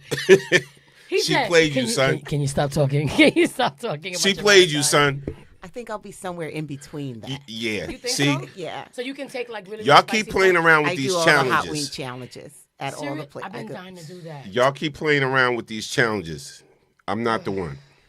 Let me tell you something. I would die. Yeah, I'm not the I laugh one. at these videos, but I'm like, I know that if I was to ever try it, I'm gonna be in here blubbering. You would really try it? I believe her. Me? No, you. I'm scared, Yeah, but I alright. would do it. Yeah, all right. I know I'm being here looking like Viola Davis. I ain't And messing with fences. my ins. You would really try it? Yeah, I would try You it. like spicy food? I'm not messing with my insides like that, yo. You eat Rasta pasta and jerk Rasta chicken pasta from Best in Town is a different story than the one chip challenge. Let me tell you something. The first time that I had Best in Town's jerk chicken salad, that was the first time that I ever had like really, really spicy jerk. Like I love spicy foods, but there's a certain type of spice that that you've had a spice like where it's not enjoyable. But theirs was so good, but it was kicking. I was like, ooh! You remember my eyes was tearing for like an hour, but I tore it up. It was so good. Yeah. But that's like a different type of spice. That's like that's what I'm talking about. That spice, I heard that it's like the not so enjoyable type of spice. Like it burns you. I'm willing to try. Really? Oh, I'll man. try anything once. I'm one of those. Me too. Almost Really? anything. Wow. Almost anything, right? Yeah, I can't do it. I'm No? sorry. Nah. So you wouldn't do it? Nah, I'll judge. I'll judge. That's messed up. I'll judge the challenge. Even if somebody said they'll pay you $100? I'll judge the challenge. He said, "Get by me." Yeah, I ain't rocking with that. That's crazy, yo. You see his face? You have to see the videos of the people that they get at Yo, the gas stations. and then he got serious with her. It's like, stop talking. He said, "Can you stop talking over here about your damn marathon?" Yo, you got real indignant, real nasty with her. Let me tell you something. If I would have known you were gonna show that, there's another video of this guy that goes around gas stations all across the country, and he offers like $40 like a crackhead or something, and they take it. These poor babies be running into the fridge, snatching milk, trying to guzzle the milk from the fridge, like they die, literally and figuratively. So that's why I'm like, oh. All right, so I'm willing trying to try give it, out though. these tickets, but nobody can answer the question. Yeah, what's going on? So we still on the second question, right? The second question. Thinking of a master plan. The next line and the come title on, to man. the song. Come on, man. Come on, y'all. All right, so meanwhile, That's funny. let's go into some more news and everything. Okay. So Free actually had to black out when she went live because people are asking her about didn't she have a baby by Jay-Z? Why your face go like that? Because you really think she had a baby by Jay-Z? No, like I said, I don't live in nobody's house, but I'm one of those people, and it may be annoying, but I'm one of those people that if you ask me a question, and I feel like you dancing around it, and you say something that kind of deflects from the actual question, I'm going to be like, girl, what you doing? Here's the thing. All right. So let me ask you this. Let's keep it 100. Who knows? By you answering questions your way, it's probably get y'all a reality show because they want dirt. People want dirt. So let me ask you this. Okay. Do you think Free and Jay-Z messed around? Before I even go to the next question, just keep it 100. I don't know. I don't know the woman personally. I don't know him to whatever. Okay. I don't know. So I just know that she didn't answer the question the way she should have. So you heard the rumors before. I heard the rumors, yes. And the rumors that I heard were that she was pregnant. Not that she had a baby. The rumor that I heard was that she was pregnant by Jay-Z. and that it was during the time when he was just getting fresh into his relationship with Beyonce. And to brush it on the rug, it was get rid of it and that he paid her off to get rid of it. So the question wasn't, did you have a baby with Jay-Z? So you have the clip, right? Yeah, I got the clip. So play the clip first, and then I'll go into why. All right, so here's I the made clip the with face. Free addressing somebody on her live. When they Or he asked her that said, question. the silence is very loud in that room. My daughter, she said, the silence is very loud in that room. I cannot. All right. Listen, shout to my niece, Ori. I love you. Lori said, let's just play the old lyrics. I got it now. On to the next question. If she got it, well, so I'm going to ask the question again. Lori, if you got it, you got it. So I'm going to ask the question again. I want you to finish that line and give me the name of the song. Okay. But it's funny because she didn't really do it. Rakim. Here's the question to get these tickets for this. You see what this is, right? You see what this is, But right? it's funny because she partially already answered one part of the trivia. She just did, Here's the question. Here's the question again before I go into what we was talking about. The lyric, yeah. Finish the lyric to Rakim's song. Thinking of a master plan. And give me the name of the song. All right? So call in. Again. 646 233 1302. Again, that's 646 233 13 02. All right, call in. And hopefully you get it. All right. Now, let's go into what I was talking about. Yeah, let's go back to Free. Okay. About this whole Jay-Z thing. Again, she was on the live, and then somebody put that question in there about her having a baby with Jay-Z, and this is how she responded. Here's the clip. I be reading it all the way thinking y'all got a real question. Cut it out. I say it one time. Free has no biological children. You cotton picking fools! Cotton picking nuts. And where is my... That's another thing I wanted to do. I'm sorry, David. Yes, Quest Loves podcast.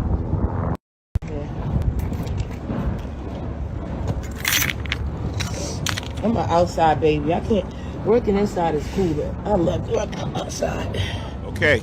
Caller from the 862. State your name where you're calling from. You're on the Storm Morning Show, BCast on radio.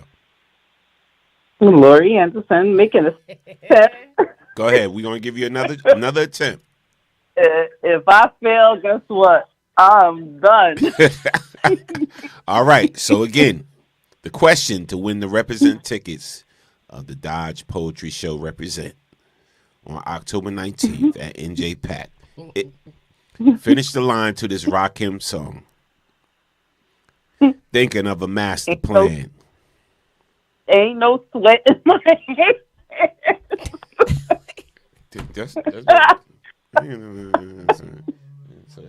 No. Say it again. I'm thinking of a master plan. No.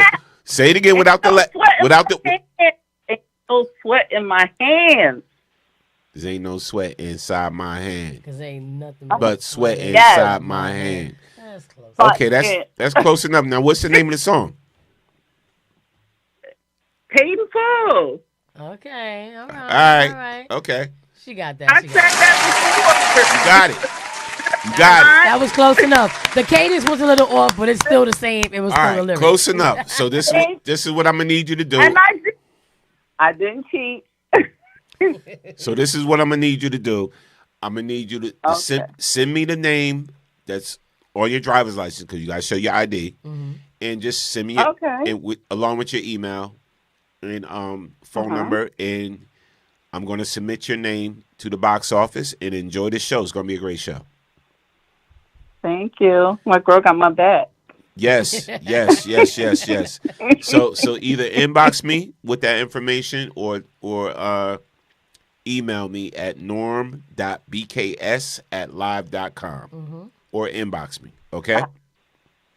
I'll inbox you. And I'm still tuning in. And congratulations. Congratulations. Thank you. Love you guys. Love you too. Thank you for watching, Lori. Love you too. All right. All right. So I got a third. Bye. I got a third pair of tickets to give out. A third pair of tickets. So it was your question first. It was mine. So you got to come up with the next one. Okay. Who's going to be about? Jones. It's going to be about. You did Big Daddy already. We did Rakim. I'm going to do light. You going to do light? Yeah. You got a light question? Yeah. Because that Big Daddy one was kind of hard for if you ain't.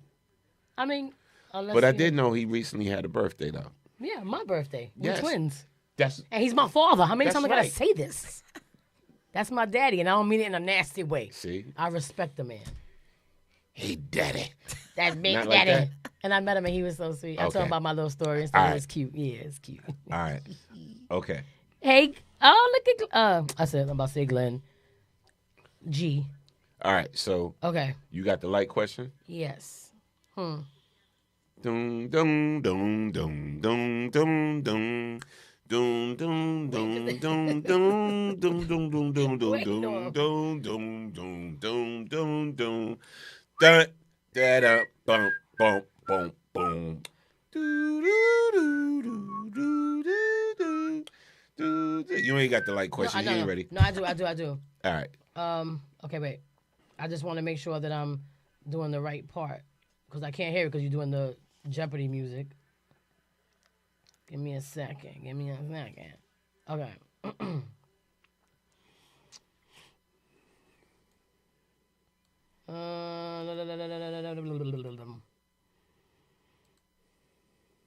Okay. Okay. So I'm gonna do a lyric question as well, right? From And Light? by MC Light. Okay. And then same thing. You have to give me. I'm gonna actually give the first two lines, and y'all gotta give me the next two lines. Oh shoot. So not one line, but the first two lines, and then the next two lines, and also the title of the song. Okay? Y'all ready? Wait a minute. So you said. I'm gonna give two lines. Okay. And then they have to follow up with the next two lines. Damn, why your thing so hard? You can't keep making it easy on people. Jesus. All right, y'all ready? Too So hard. this is for MC Light. Go ahead. Next two lines after the two lines that I say, and also the title of the song. Ready? Mm-hmm. George was clean, no drugs and such. But once in a while, he'd drink too much. I know this one. Yes. Next two lines and the title. 'Cause there's my favorite Light song. Next two lines and the title. I try to get the little voice. George was clean, no drugs and such. Yeah. But once in a while, he'd drink too much. Ori, Don't come call get your Ori. mama. Ori, no, this my girl right here. Ori, What's the come next get two your lines? mama. Or Because if that you know, voice. you call in too. You gotta get you a babysitter, but you gotta call in. All right, do that one more time. Do that. George was clean. I love the ad lib. No drugs and such. But once in a while, he'd drink too much. Why you on the floor? Get your ass up. Yo, I can't with you. I can't take you nowhere. That's my song right there. Oh man, you don't understand. Like I'm geeking out. Just on So the fact call that it if you know you see I'm crying. Yeah, if y'all was in the station, you see I'm crying. That was quick. Oh, that's my daughter. That's Lori. Jesus. Hello. Call it from the 347. Hello. State your name, where you call it from.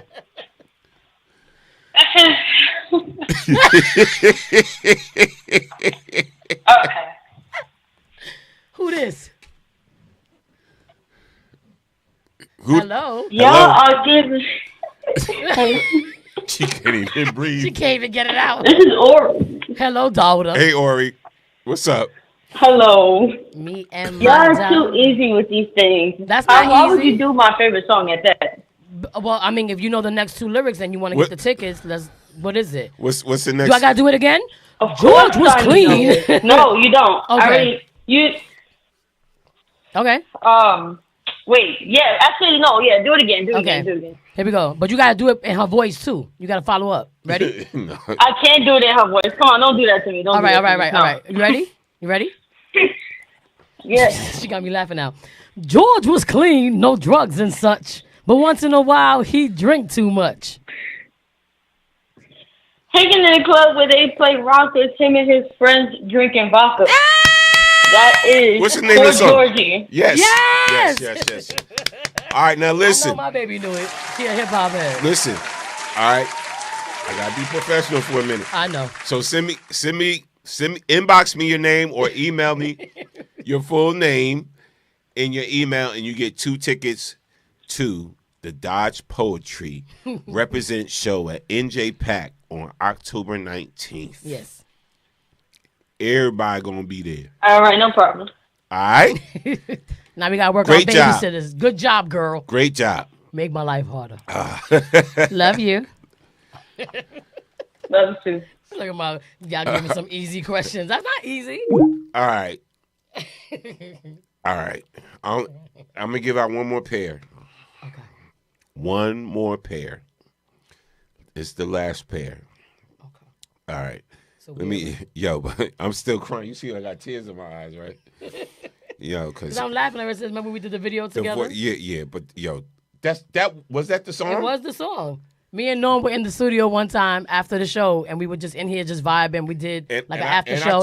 He did a whole fake video of me drinking with a Scully on and I think reciting the YouTube, lyrics baby. to MC Light. I tried putting on, they YouTube? blocked me. I was so mad, huh? Is it on YouTube? Did you put it on YouTube? I thought I did. Do I you don't know what know. I called it? What you call? You called it? Because I would show it, I have it. I have it in my phone. but it's on YouTube. I don't think so. I'm not sure. It was the voice for me. Yeah, It was the voice for me. You know what it was? I was so obsessed she with totally her voice. changed, right? Like she totally changed. Like she's sitting up here, like I was, and then she's George was. I was like, what the hell, yo? It was something about what was the other song MC Light did with all the other with like D Nice and everything. Yo, I'm gonna be Self-Destruction? honest. I'm gonna be honest. First Her of all, verse was like the illest to me. Like when I first heard her voice, I was like, her voice is sick. And I used to always try to emulate. even though I'm a part of the event that night, even though I'm a part of it, I'm actually I saw Rakim. Mhm. That's my dude. That's Never my seen guy. him live. I seen him live. Seen Kane live. That's my guy. Yeah. Jonesy, my sister. That's my sister. Yeah, we Who love else? Jonesy. Who else I'm forgetting? B Basima. No, I'm talking about. Spinner. I've never met Spinner before. Yeah, Spinner. God bless you, bro. We both DJs. Okay. Yeah. So, no, not disrespectfully, but I'm just saying. I know you're not being funny. Light is really who I just want to see do a thing, whatever. Before the people set me up. Let me tell you, for me, it's a blessed night because dope, man. when I perform at NJ Pack, they give me my own dressing room. Nice. They give me dinner with whoever I choose to be with me that night. You know what I'm saying? So shout out to Sandy because she'll be at Atlantic City that night, and I'll be doing my own thing. Coming? Oh no! Ah, boo. Yeah. So I I'm love myself some Sandy. Yeah, so I'm gonna act up. I'm gonna play around a little bit. Girl, I thought she was You already coming. know because I know you gonna do your thing Dang at it. AC. No. So I'm gonna be there by my lonesome, by myself. She going to gamble? No. She's doing the cheerleader thing. Oh, okay. They got a the kids. Yeah, competition. yeah. They got a competition.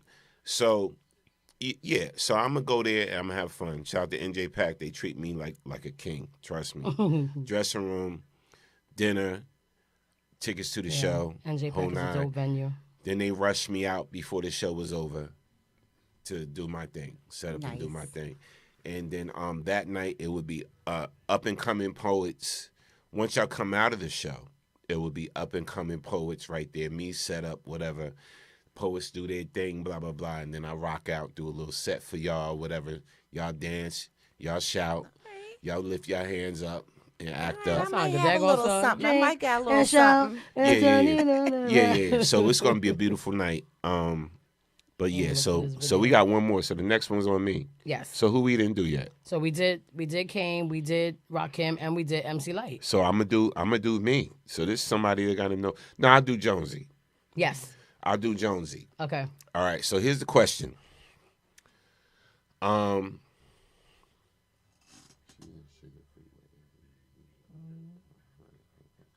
right. So. Okay.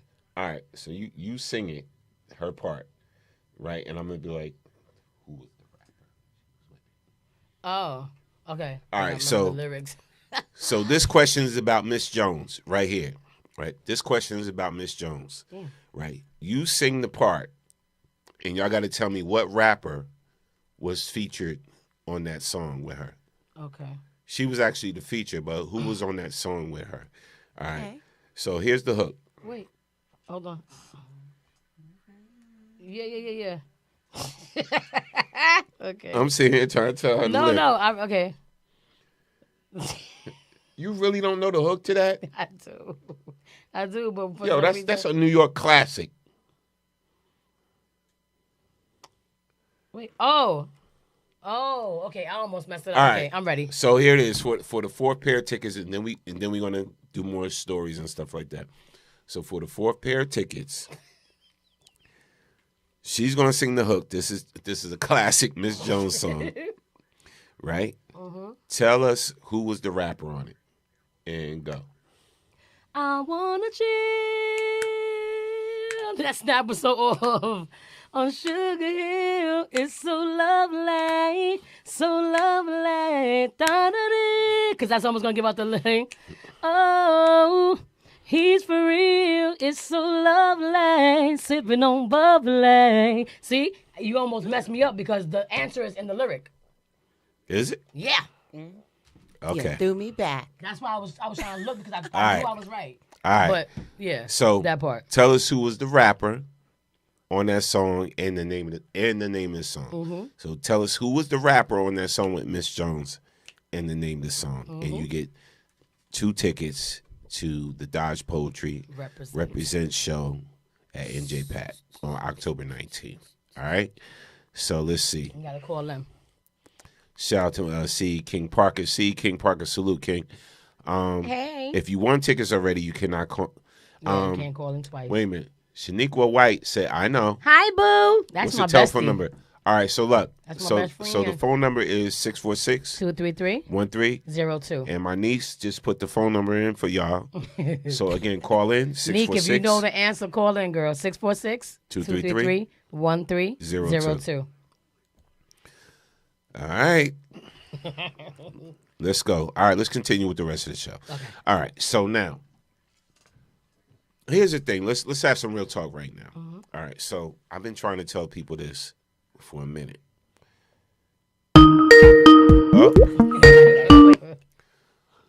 Caller from the 978. State your name where you're calling from. You're on the Storm Morning Show. Meek. Hey, this Shanique. Hi, girl. Calling from Harlem via New Jersey. Yo, salute to Harlem. Okay. So you ready to answer that question? Yes, she is. That's me, girl. Hi, girl. All right, so. Hey, girl, I miss you. I miss you too. I love you. Okay.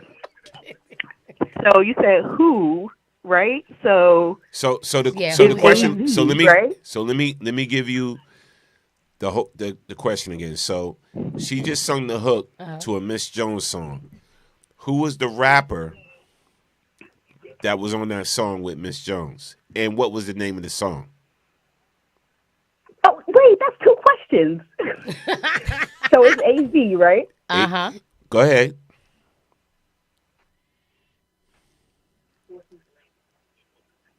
Mm-hmm. So AZ was the rapper. Mm-hmm. Right. But, dog it. So the name of the song, wait, hold on. Name of the song. Was it Sugar Hill? Yes. Yay! Yes, ma'am. Yes. Yes. Was it Sugar Hill? Yeah, Sugar. Turn your radio down in I'm the a back. winner. I'm a winner. Listen.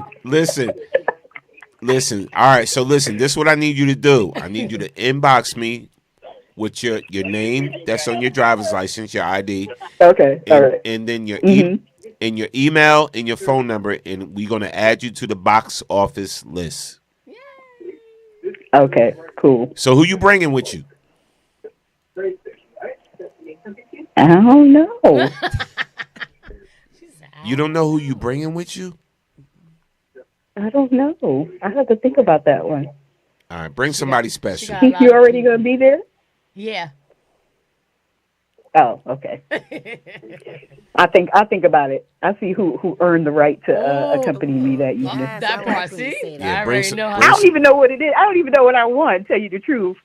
Oh Lord. Y'all was just talking about logged in. music. Yeah, you just and you I just was like, tapped I got in. this. That's funny as hell. Well, you just tapped in, so it's basically it's called Dodge Poetry. It's at NJPAC. It's called Represent Social Justice Through Spoken Word. But the people that are actually performing is Big Daddy K, my father, Rakim, MC Light, and then they have DJ Spinner. But Norm is actually doing the after party where he's also gonna spit some bars and also DJ, and we have some people doing spoken word and poetry. Oh, nice. I'm up. Okay. I'm Yes. winning. So that's October 19th. You are a winner. Yee. All right, beautiful. In every sense of the word. All right. Good night. Send me Thank that you. information. I need that information. Okay. All right. Okay.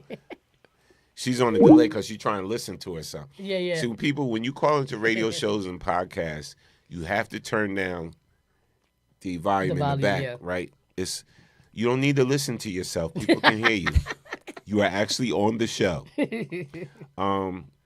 Yeah, shout. It's gonna be a fun night. It's gonna be a great night. Mm-hmm. Again, shout out to C. King Parker. I see you. Yes. I love people that share out the show. Mm-hmm. Everybody, share it out right now. Yes, please. What I give out? 4 pairs. Mm. Oh, we got more shows, so I'll be nice. I'll give out one more pair of tickets. Oh, okay. I'm gonna give out one pair. That means I gotta think of a question. Maybe she could think of one. No, I'm gonna give you a question about me. Oh. Oh, we doing the freeze up. A little bit. It's okay. I know why. But all right. So yeah, I'm gonna give glitch. I'm gonna give y'all a question about me. Okay. And here it is.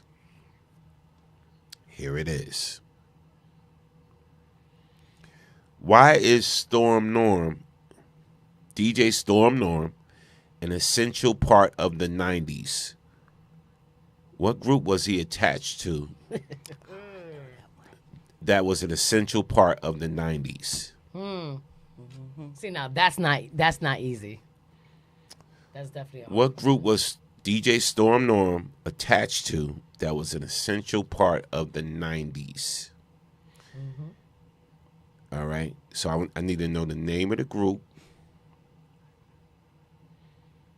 and what role did Storm Norm play in that group.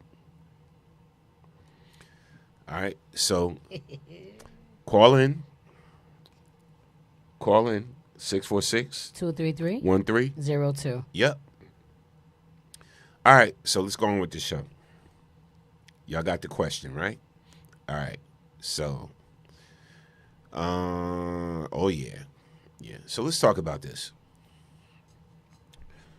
So one of the things in this industry, our guest Annika, promoter, gives events, great comedy shows, yes. All of that. Oh, previous restaurant owner, club owner, all of that. Here's the thing. Why do people, if you meet somebody and they be like, hey, blah, blah, blah, blah, blah, I would love to, get you a part of my project or whatever like that, right? So if you haven't seen this person on no major stuff or no blockbuster stuff or no big stuff, some people feel the need to diss them or dismiss them. Right. Right? And one thing I always try to tell people is, you never know who somebody is, who they can become. Right. So, What's the phrase? You treat everybody the same, from the CEO to the janitor. Take everybody serious. Right. Till they show you otherwise. Right. Right? And it's funny. So I saw this clip with Notori Norton, and she was recently on this podcast, and she kind of played out somebody, that was approaching her about coming to do a part. They saw her in Notorious, whatever, and like, you never know who people turn out to be. Oh wow. So I'm gonna show you this clip. Here's the clip. Okay.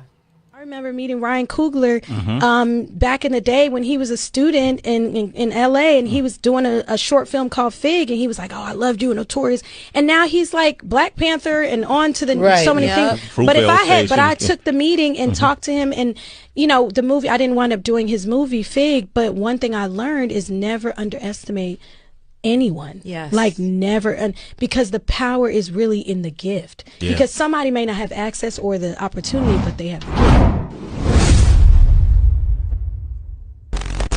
Like, I remember meeting Ryan Coogler back in the day when he was a student in LA, and he was doing a short film called Fig, and he was like, "Oh, I love doing Notorious," and now he's like Black Panther and on to the so many things. But I took the meeting and talked to him, and the movie, I didn't wind up doing his movie Fig, but one thing I learned is never underestimate anyone. Yes. Like never, and because the power is really in the gift. Yeah. Because somebody may not have access or the opportunity, but they have the gift. Like, I remember meeting Ryan Here's Coogler. the crazy thing. I got so many people coming to me now. They was like, "Oh, Norm, I didn't know you was a part of putting together events and shows and concerts. I didn't know." But I'm like, why should that matter? Like, I came to you with a serious business situation, and because I wasn't, because I wasn't Diddy or Rock Nation or whoever, you was like, kind of brushed it off. But you don't know who I know. Yeah. You know what I'm saying? You don't know who I know, and you don't know what I've done or whatever the case may be. Right. And so when I saw things like that, and it's funny because I watch how people move and everything. I watch how people move, and they're like, "Oh, I didn't know Norm had access to," or "I didn't," or whatever. And I just like, okay, because one, I'm not a flashy person. Never been that way. You know what I'm saying? Let me tell you what Norm liked to do. Norm loves doing the podcast. Norm loves running the station. Norm loves putting on events. Norm loves just having fun being around people that I'm cool with. Right? But also Norm is connected. But at the end of the day, treat everybody the same. Right. Regardless.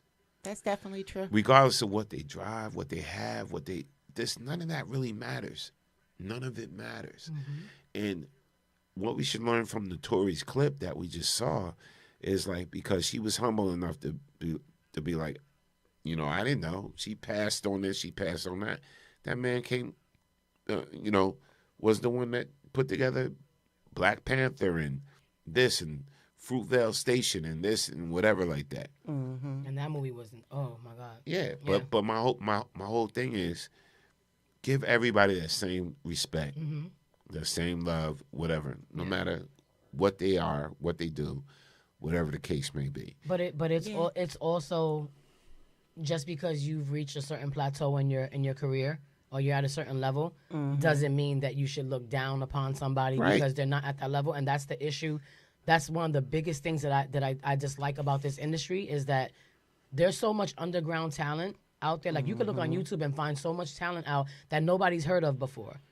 You know what I mean? Like as far as music, acting, whatever. What you know? And it's like there's so much out there that hasn't even really been discovered. So just because you're, of Tyler Perry stature or Nas or, 50 or these big names doesn't mean that there's not somebody in the wing that's just as talented. And I think that's a huge misconception with a lot of artists, actors, whatever nowadays, where they feel like because I made it, I don't necessarily have to like look over here because you trying to get here. And that's it's sucky because you were once in that stage too.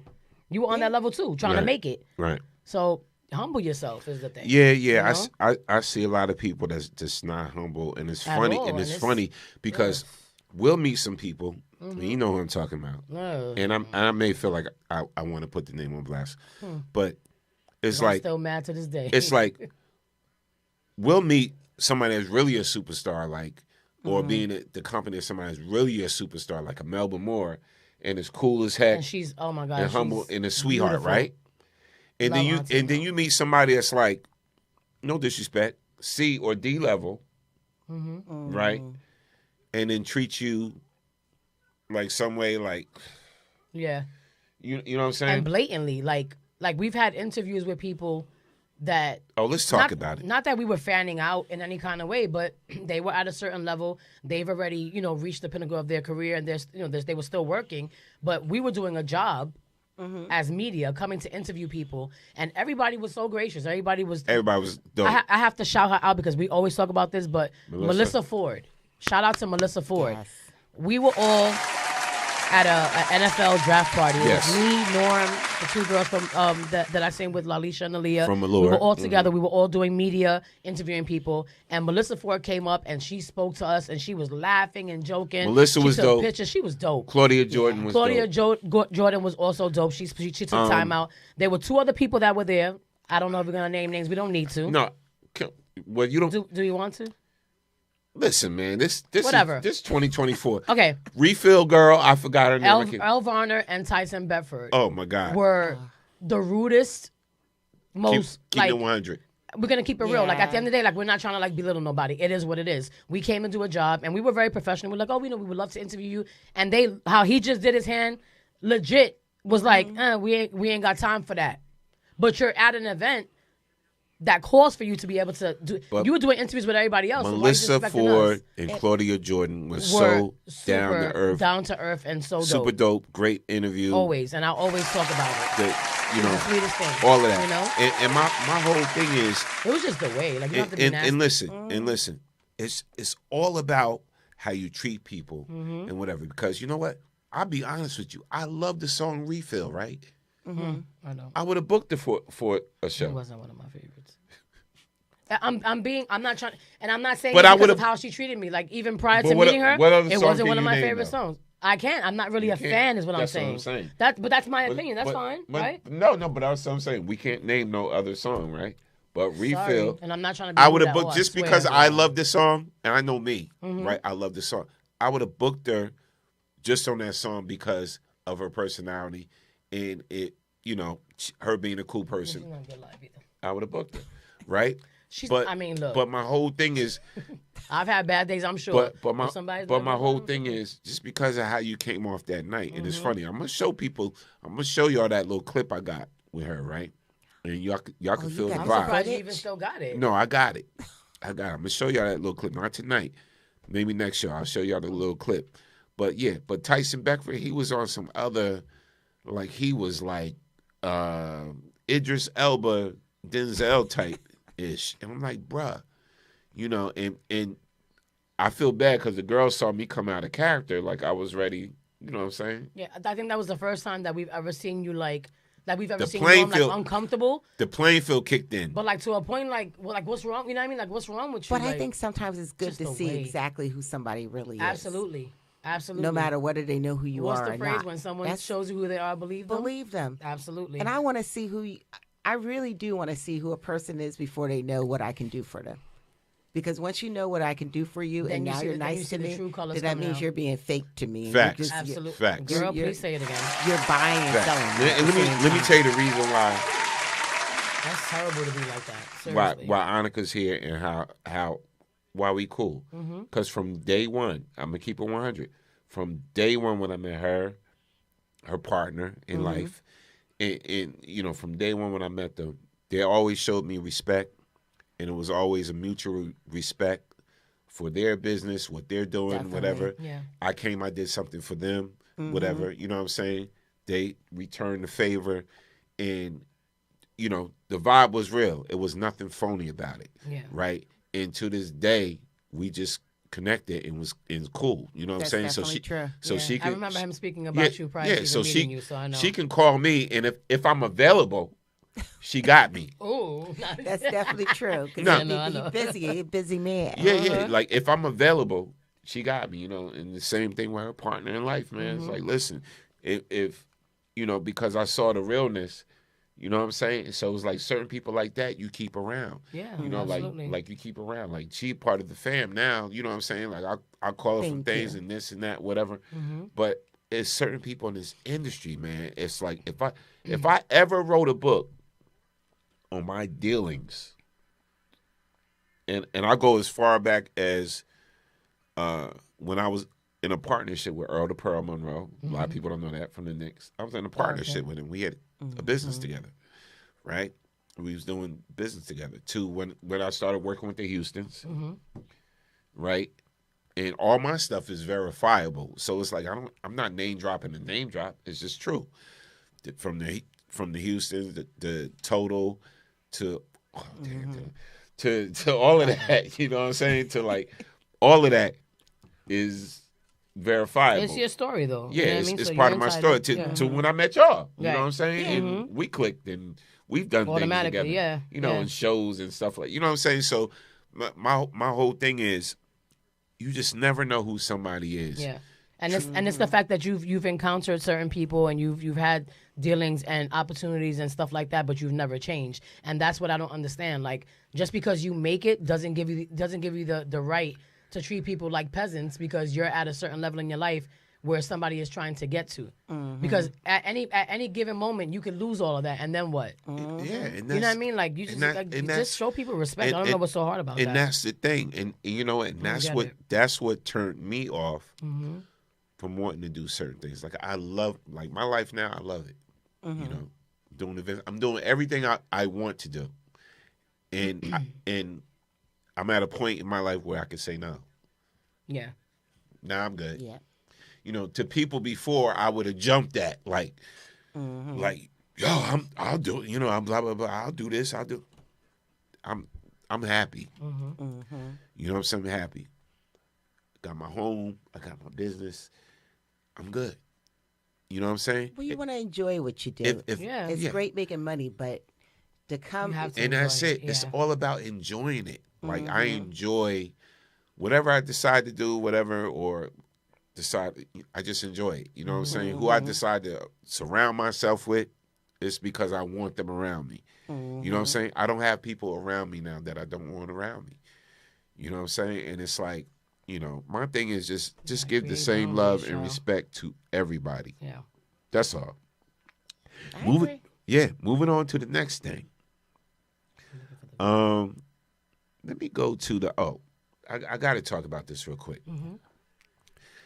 Y'all stop believing everything you read on social media because some disgruntled artist says this is true or whatever like that. Now, you may agree with some things, you may disagree with some things, but I'm off the whole Jaguar right train. I'm off that whole train. I'm off of it. Okay. Because at some point, if you know all this stuff,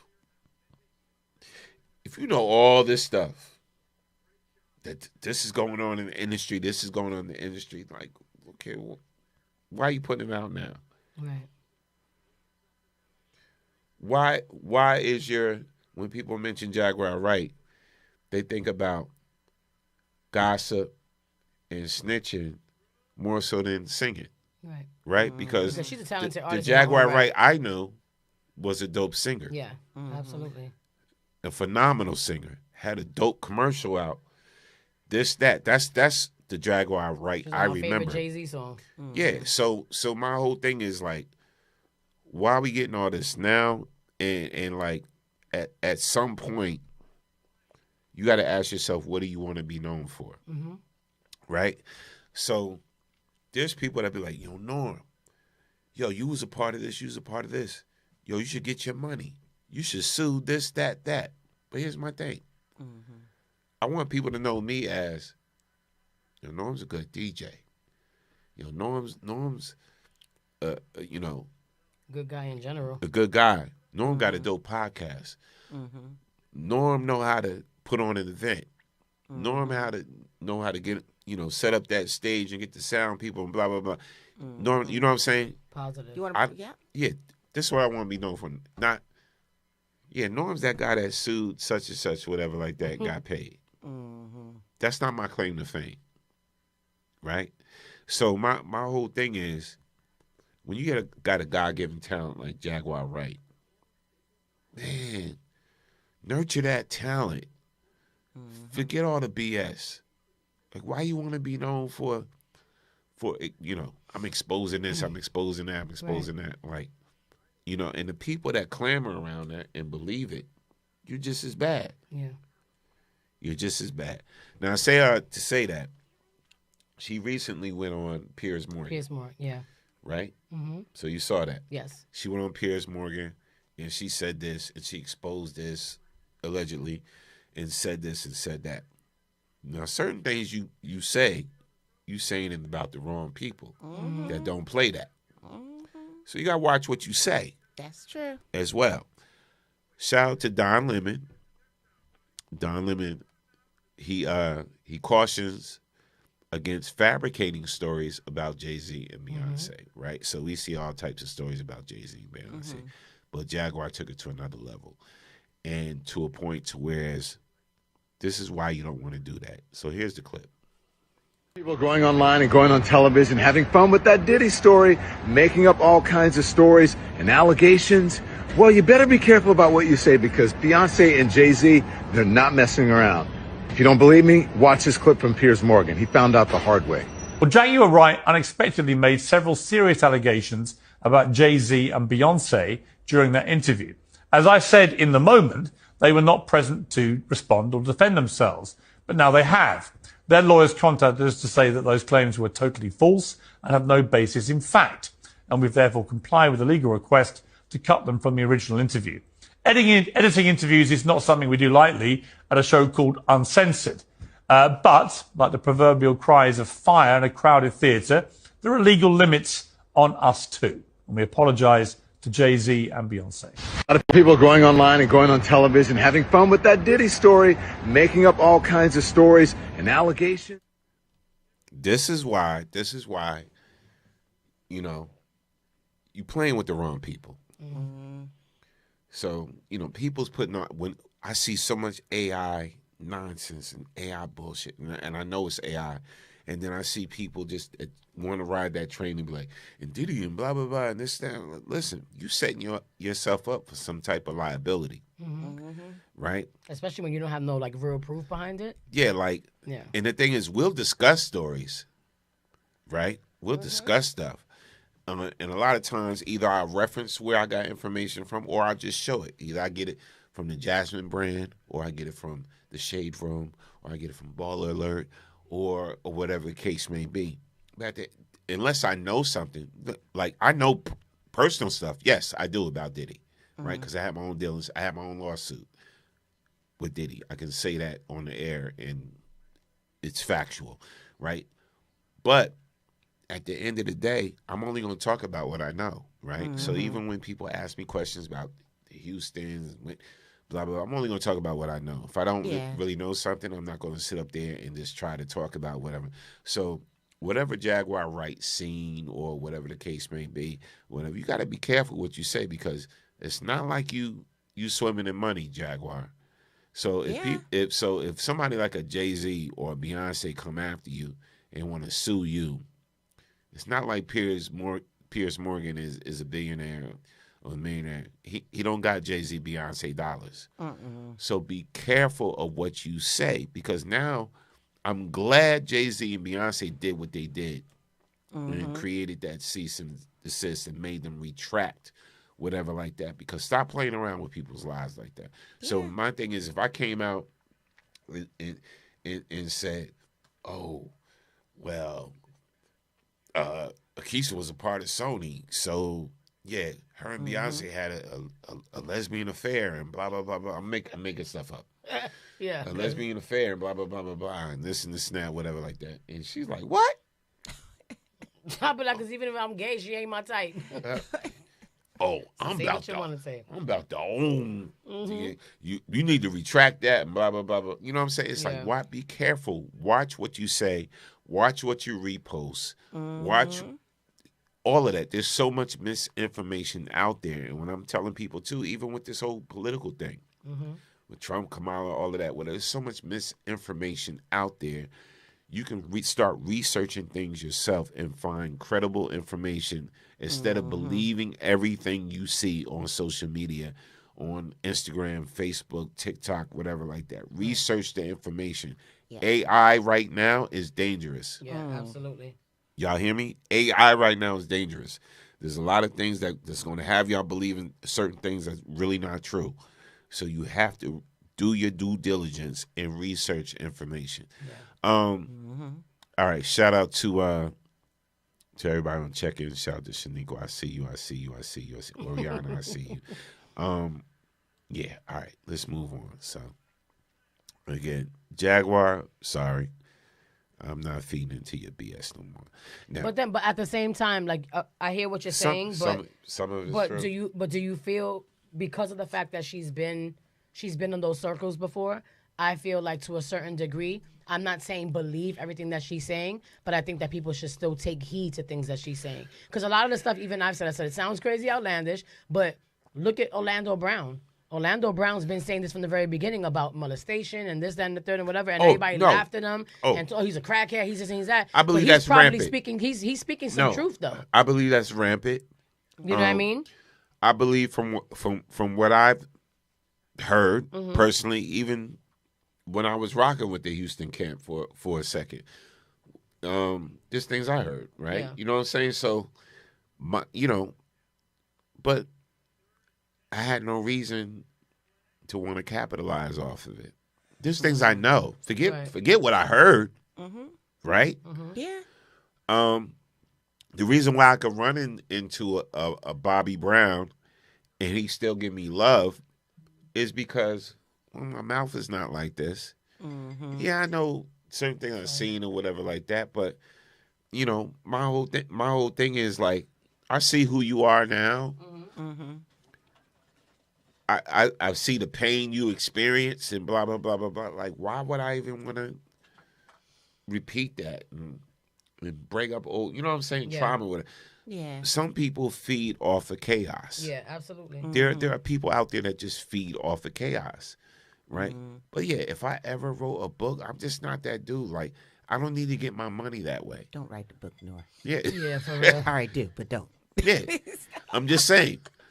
I don't need to get my money that way. Yeah. You know what I'm saying? Because anything that you do dishonestly there's never going to be a good reaction from that. No, my joint will be honest, but I don't need to get my money that But way. the things that you don't need to lie and fabricate stories and, you know what I mean, and go through like all these lengths to make somebody look bad. Yeah. If your truth is your truth, and that's my thing. Yeah. You know? Yeah. But I absolutely do feel that no matter what's said, everything needs to be looked into until we find it credible. Facts. You know what I'm saying? Because you never know. Facts. It could sound crazy to us, but things that sound crazy to us and then find out that it's the truth is like, oh, damn, and we thought she was lying.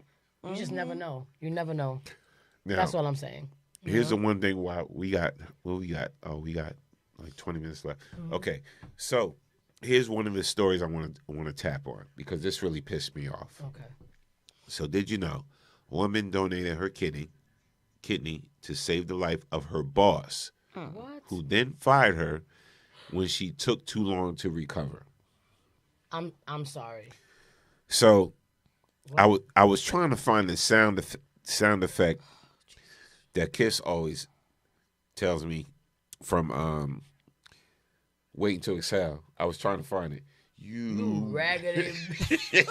So look, I'm gonna act like I got it. Go ahead, Kiss, run it. You want me to just play it? You raggedy bitch. Hold on, let me do it again. You raggedy bitch. I wish I had an orange. And listen. Is this gonna be our thing now? Because listen. What type of person are you? This woman donated her kidney. That's crazy. To save your damn life. to her And you boss. talking about she ain't recover fast enough. And she reacted wrong to the surgery. You know what I'm saying? Her kidney get removed, all that. So she took a minute to recover. Wow. Then her boss ended up firing her. That is insane. So this the thing we gotta talk about humans, right? About humans. Nah. So I want to bring some. I'm not going to read all of this, of course. But So here's a little. Let me give you a little bit. So the woman's name was Debbie Stevens, who agreed to donate her kidney to help her boss get a life-saving transplant. Right. The event described. Blah, blah, blah, blah. So Stevens in a car dealership group named Atlantic Automotive Group that operates in Long Island area. That's where she worked at Atlantic Automotive Group, whatever. So she donated her kidney to Brucia. I don't even like her name. What? So that's her boss's name. I don't even like her name. So she donated her kidney to Brucia, right? Jesus. Brucia got a good kidney. It actually saved her life. She's good now. But the lady that donated the kidney started reacting to the surgery and all of this. Right. So she needed longer to recover. So the lady that got the kidney fired her. So this is telling me something about people, about humans and all of that, whatever. My whole thing is, if you donated a kidney to me, Kiss, right, and then 4 weeks in a row you like, no, I'm still not ready to come back yet. Like I'm feeling this discomfort, whatever like that. You know what, Kiss? F you on the Storm Warning Show. I'd be like, baby, you ain't got to tell me twice. Yeah. F you on the Storm Warning Show. I'm going to get Delnita and the Chipmunks. I'm going to get Delnita, I'm making up stuff. Delnita and the Chipmunks, they're going to be my new host. They're going to be my host now, blah, blah, blah, blah, blah, or whatever like that, because you're taking too long to heal. This is the most disgusting thing. Squeeze me? Hold on, let me hit that sound effect again. You raggedy bitch. Let me hit it again. You raggedy bitch. I need an orange. Listen, this is why we say parental guidance suggestions. Don't you throw that orange at me. Try. Yo, what is wrong with people, man? Now I gotta get serious. Annika, somebody donates a kidney to you. All right, you running. I want to know that Brucia owned the business. Yo, because if Brucia didn't own the business, it's a car dealership in Long Island. But is Brucia the manager or the owner? That name is terrible. She's just one of the bosses. Because this is one of my problems with it too. And as being a business owner, and have been worked under business owners as a manager, what if the owner said, she's taking too long to come back, it's your job to fire her? Now it's either you to tell your owner or your boss that, no, I'm not going to do it, and get fired too, and then risk your household also, or stand up for her and you both walk away, and now you both are struggling back out there. And so I just need to know more. I want to hear from Brucia.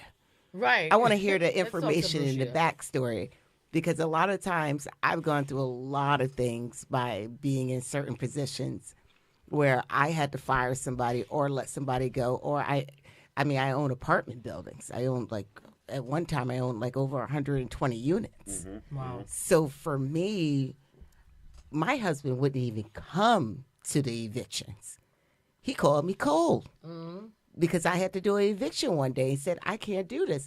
But yet, you're in this partnership with me. Right. And I would be the person doing the evictions. And everyone would be like giving me the dirty eye. Right. Everyone doesn't know the full story of what's going on.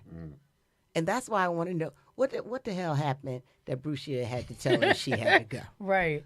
And y'all know, she might have been taking extra long. She might have been at home chilling, talking about, you know what, I'm going to milk this out. We don't know. I want to hear. But like, I'm what was the recovery time? I'm What gonna was be all the I'm gonna information I'm gonna be behind it? honest. If somebody gave me a body part to I know. live, That's Yeah, true. like I'm gonna be a little bit more like That's true. sympathetic towards that. I'm You want me sorry. to read that? I understand that. I mean, know. not this whole thing. Oh, well, the but bottom. Well, it says according to Stephen's lawyer, the removal of her kidney resulted in complications, including abdominal pain and digestive problems, requiring frequent bathroom breaks and an inability to comfortably. Sorry, I don't have my glasses. Lift heavy objects. When she returned to work in September under pressure from Brucia, she alleged she was treated curtly by Brucia, who allegedly refused to provide accommodations for these other medical issues. Brucia is alleged to have ignored, for example, a doctor's order that she's not to lift heavy objects, and she requires Stevens to get permission before using the restroom. Come on, man. Yeah, Let well, me I tell you got something. a little playing field left in me too. So Brucia might have got her ass beaten. Exactly. Because like you think about recovery time. Like I had a hysterectomy. Yeah. And I was told that for a year I can't lift anything. You get it? A child. Yes. I know. You know what that was to like, and then shortly after when my granddaughter was born, like a month before that, I believe, or whatever, or after or whatever, I had breast cancer. They found cancer in my left breast. They caught it early, thank God. They removed it. But I couldn't lift my grandbaby a certain way. I had to lay with her a certain way just to feel her next to me because they're very serious. Like you can't do certain things. You can't pull, you can't tug. You could bust your scar, whatever. So with that being said, it's like you have to have compassion for that. You can tell when somebody's milking the time. You know what I mean? But at least find that out first before acting like a daggone monster and somebody gave you a whole body part. I think if Brucia was the owner, yeah, I would be more upset at her, but I don't know whether she was the owner or not. Exactly. Because we don't know who was on top of her that had control and that's over the her. thing. It could have been somebody else, a higher up, maybe like putting the pressure on her. Man, listen. Because like, how I you know. do And that? Norm was like, well, we both getting fired. But That's like me giving Norm a kidney, and he's like, well, you ain't been to the show in 3 weeks. Bruh, I'm not recovering well. You know what I mean? Because he knows. I'd be like, let's go on virtual, and he hates it. He hates I virtual. would donate a kidney, but I drink every week, so I don't think they're going to take it. Now they don't want they don't want our neither one of kidneys. our kidneys. Right. Sheesh. But that's, No. yeah, that's a It's little cold. crazy. It's cold. Yeah, it is. It is. But sometimes you got to take Because you're risking your life to help somebody else out. She could easily die on that table, God Sometimes you forbid. got to take justice the wrong way. Girl, you got let to me just tell give you some, something. This you got to world take that the we live old in- school justice. I say it over and over again. I'm like, this is not the world that I grew up in. Like, it's just gotten so like evil and complex and, like, it's refreshing to meet good people along the way because you're so used to meeting the average Joes and they're Facts. like, especially in this industry, it's Fact. And I was just telling her before the show, like I don't care no more. If I know you rock with me, I'm rocking with you hard. right.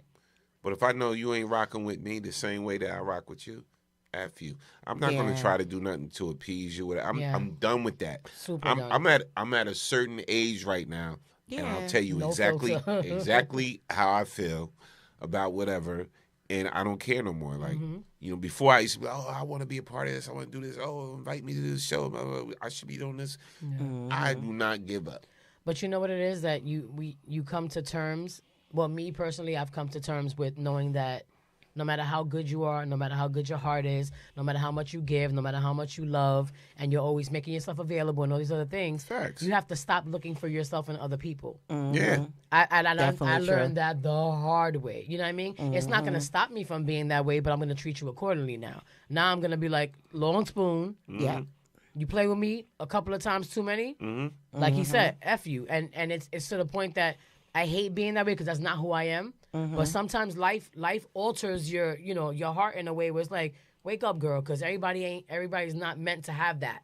Yeah. That type of handout. You shouldn't have to play the fool for nobody. And I think as you get absolutely older and nobody. older, you learn that. When Yeah. you're younger, you're saying, okay, let me do this. Let me do this. What can I do Right. to make you happy? But as you we get drain older, it's yourself. what are you doing to make yourself happy? Absolutely. And then now we're left with who's gonna pour into my cup. Girl, Facts. bye. Facts. Cheers to your cup because I'm not with it no more. I'm over it. It's terrible. Shout out to everybody on checking. Shout out to Oriana, Denise. And my baby. Um, Ori said, same, I agree. Yeah, Yeah, my daughter's yeah. going through stuff too. Yeah, and I tell her all the absolutely. time. It took for me to it's so funny. Like she's 29, right? Because she's like, Mom, I'm 20. I keep like aging her younger or sometimes older, whatever. But it took for me to like see her going through stuff at her age now to fully understand what my mother meant by everybody's not your friend. Because I've been in situations with people that I would take a 1,000 bullets for, that have talked about me, laughed about me, and when you're young, you do it to each other.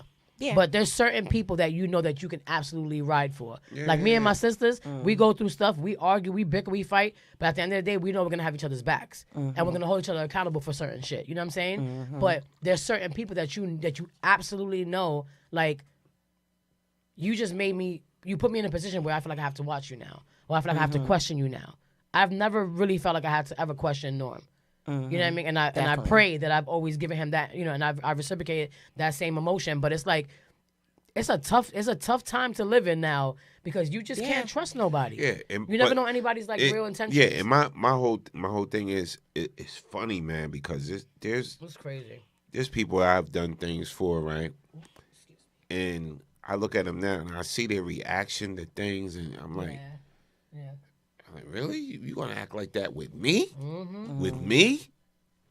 Got you. Yeah, heard you, sis. Got you. You ain't got to worry about me. Whatever. Like, like me. Let me tell you again. If I got DJ friends, one of them hit me up today, be like, yo, Norm, thanks for putting me on to this, or looking out, whatever, give me a gig, whatever, like that, because I don't want to do every gig now. You know what I'm saying? Like, I don't have to, right? I don't have to. And I could say this and without being arrogant. I get more money for doing city events and this and that than, like, I ever made DJing, whatever. So if I pass off a gig and give it to you, it's because really I don't really need it. You know what I'm saying? So I'd rather pass it off to you because I see you're not that active. Or certain friends I got in the industry. I got industry friends. You know what I'm saying? That with names, whatever. I can put on shows or get in an event or whatever like that. Like, somebody just hit me up about the, oh my God, this big 90s tour thing they doing out in Atlanta and Cali, right? Somebody hit me up about that. I'm like, oh, no, yo, give me some names, blah, blah, blah, blah, blah. I'm like, would these motherfuckers look out for me? Yeah. Would they look out for me? Blah, blah, blah. I give them one or two names, whatever like that. You know what I'm saying? Or whatever the case may be. But my whole thing is like, I watch people's movement, and I see who hits me up for things. Because I called you a few times when I needed a DJ, and you always like hook me up with like a great DJ, even when he's not available. Yeah, I tell him that I was like, you're always busy. But my thing is, if you're here, like right now, it's because I got love for you. But my thing is, I don't want to put people on blast. You don't need to. I got family members in the industry like that, but like, you could have called me for that, whatever, right? But then I get somebody like, and I'm gonna put her name out there, shout out to Miss Jones. She hit me up recently about something. She dropped something recently on me, like, about something. She didn't have to. But she told me this, blah, blah, blah, and this, that, and whatever. And me and her start taking each other to school about things and about people. And I'm like, word? Oh, okay. Blah, blah, blah, blah, blah, blah. All right. Next gig, blah, blah, blah, blah, blah. Put you on this, blah, blah, blah. Like, my whole thing is, my whole thing is like, I always remember the people that remembered me. You feel me? I remember people that remember me. And you know what I'm saying? Whereas if we have to go toe to toe about, okay, well, how many gigs did you get for me? How many did I get for you? Yeah. Feel me? Yeah. But that's the thing. Like, it should never be like tit for tatish. But if you, it should be natural. I'm not gonna. Right. It should be like second nature. Like, if I say that I consider you like family, I'm not gonna treat you like somebody I just met 2 months ago, because the loyalty is always first. You get what I'm saying? Like, Definitely. we have plenty of parties, and my daughter's like, can you ask Uncle Norm how much he'll charge for this, that, and third? And we don't just assume because he's Uncle Norm that we're going to just say, can you come DJ the party, and then we're not going to pay you. Like, we know that this is what you do. You get what I'm saying? And 9 times out of 10, damn, Kiss, I'm like, damn it. And even like that one time, right, for my grandson's party, he came out and he DJ'd. My daughter's father, bless his soul, DJ for a little while. And it just got chaotic after a little while. But the thing is that he's always making himself available and always showing up. He always shows up. But if he can't, he'll tell you like, "Damn, Kiss, I can't." If I can't do it, I can't do it. Yeah. Like, I feel bad that I can't. The day before the NJ Pack event, shout out to my dude at the Queen City Festival. He asked me to DJ again. I usually DJ at the Queen City Film Festival. Every year. I just can't do it. I got a lot going on, right? Yeah. So I just can't. I can't do it. Whatever. So he's like, I got my son, blah blah blah, and this. I'm like, let's just hold up. Let me see what I could do. Yeah. But my thing is, I don't want to stretch myself too much. You know what I'm saying? At the end of the day, but now I'm trying to make myself more of that. Oh, trust me, after NJ on October 19th, you're gonna start seeing me more about, because I'm gonna make myself available for things I want to do. That you just want to do, yeah. That stuff I want to do. Like, you hit me up, be like, yo, I got this going on, blah blah blah. I'm gonna be there, or Kiss hit me up and be like, this is happening, blah, blah, blah. If she hits me up, I'm like, I'm gonna be there.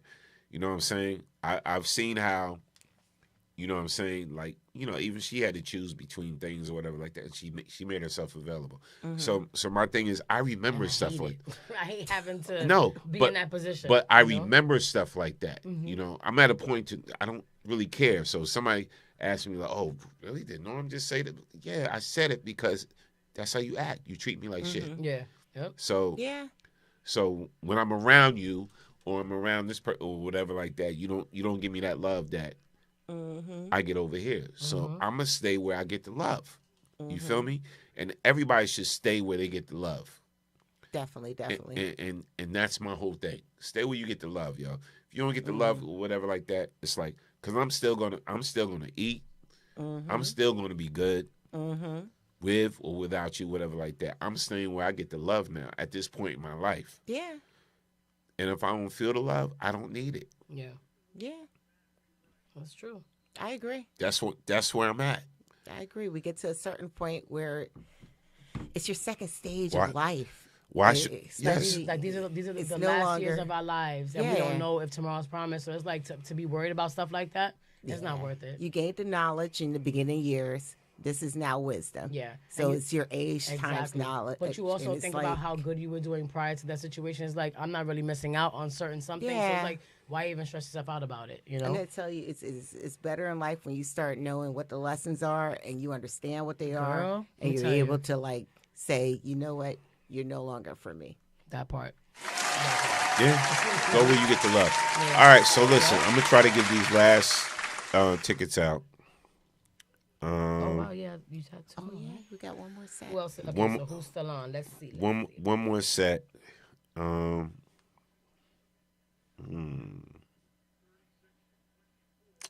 right. Here's the thing. Why is DJ Storm Norm associated with the 90s? What you said? What group?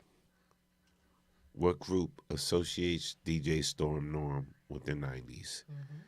All right. Call in 646-233-1302. I'll give out these last pair of tickets. Meanwhile, we're going to talk about this. So let's talk about this real quick, right? About people in general. So we came from an era, whatever, whereas we just naturally greet each other with love and this and that, right? And there's nothing bad about it, whatever. Before this whole Me Too thing hit, whatever like that, you can just give somebody love, blah, blah, blah, blah, blah. Now, it's to a point where a man got to ask, hey, oh, wait a minute, could I hug you? Yeah. Oh, okay. And you know what I'm saying? And it's like, boom, and whatever. Don't touch me, bitch! Did you just touch my God. Yeah, but right. That's me. Right. So Gotta ask it's questions. crazy because back in the, I didn't realize. I figured like this is all something new. Like we used, I was brought up to show love and this and that. Yeah. Same with you and Yeah. I know you and whatever. But back, I'm gonna go back to Lucille Ball. She actually had to check this person that was the host on this show that she was on, how he was reacting with other women. And then I'm gonna show you a clip of with Whitney.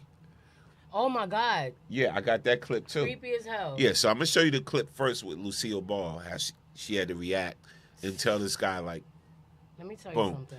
So this was back then, before the Me Too era. So here's this clip. Peep it out, y'all. Exactly what you're talking about. That was creepy as hell. Here's Lucille Ball I didn't first. see it. I want to see Well, I didn't see Lucille's. I saw. Yeah, here go Lucille Ball first. I have a lady here with me. I noticed. Will you take your hands off, David? Oh, excuse me.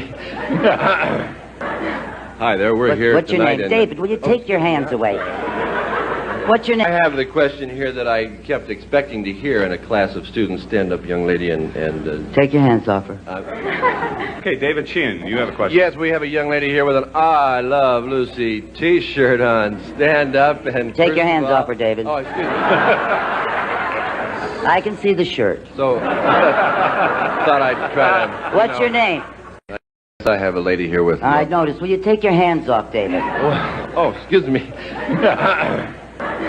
Hi there, we're here What's your tonight. name? David, will you take your hands away? What's your name? I have the question here that I kept expecting to hear in a class of students. Stand up, young lady, and Take your hands off her. Okay, David Chin, you have a question. Yes, we have a young lady here with an I Love Lucy t-shirt on. Stand up and... Take your hands off her, David. Oh, excuse me. I can see the shirt. So, thought I'd try to... What's your name? I have a lady here with me. That was I 1978. thought that was a joke. Nah, actually. No, She was really? so No. serious. She was serious. So if you my whole thing is that was 78, way before Me Too, whatever the case may be, right? Now, personally, I'm gonna be honest. I didn't see nothing wrong with it. Like you say, you thought it was a joke, whatever like that. Well, because everybody's laughing and carrying on, and, you know. and it could be, whatever the case may be. But my whole thing is, you look at somebody like Richard Dawson from Family Feud, division, right? So he kissed every woman that came up there. Lip. And he kissed them on the lips, and that's just how it was, right? And part of our generation say that's cool, some say it's not, whatever like that.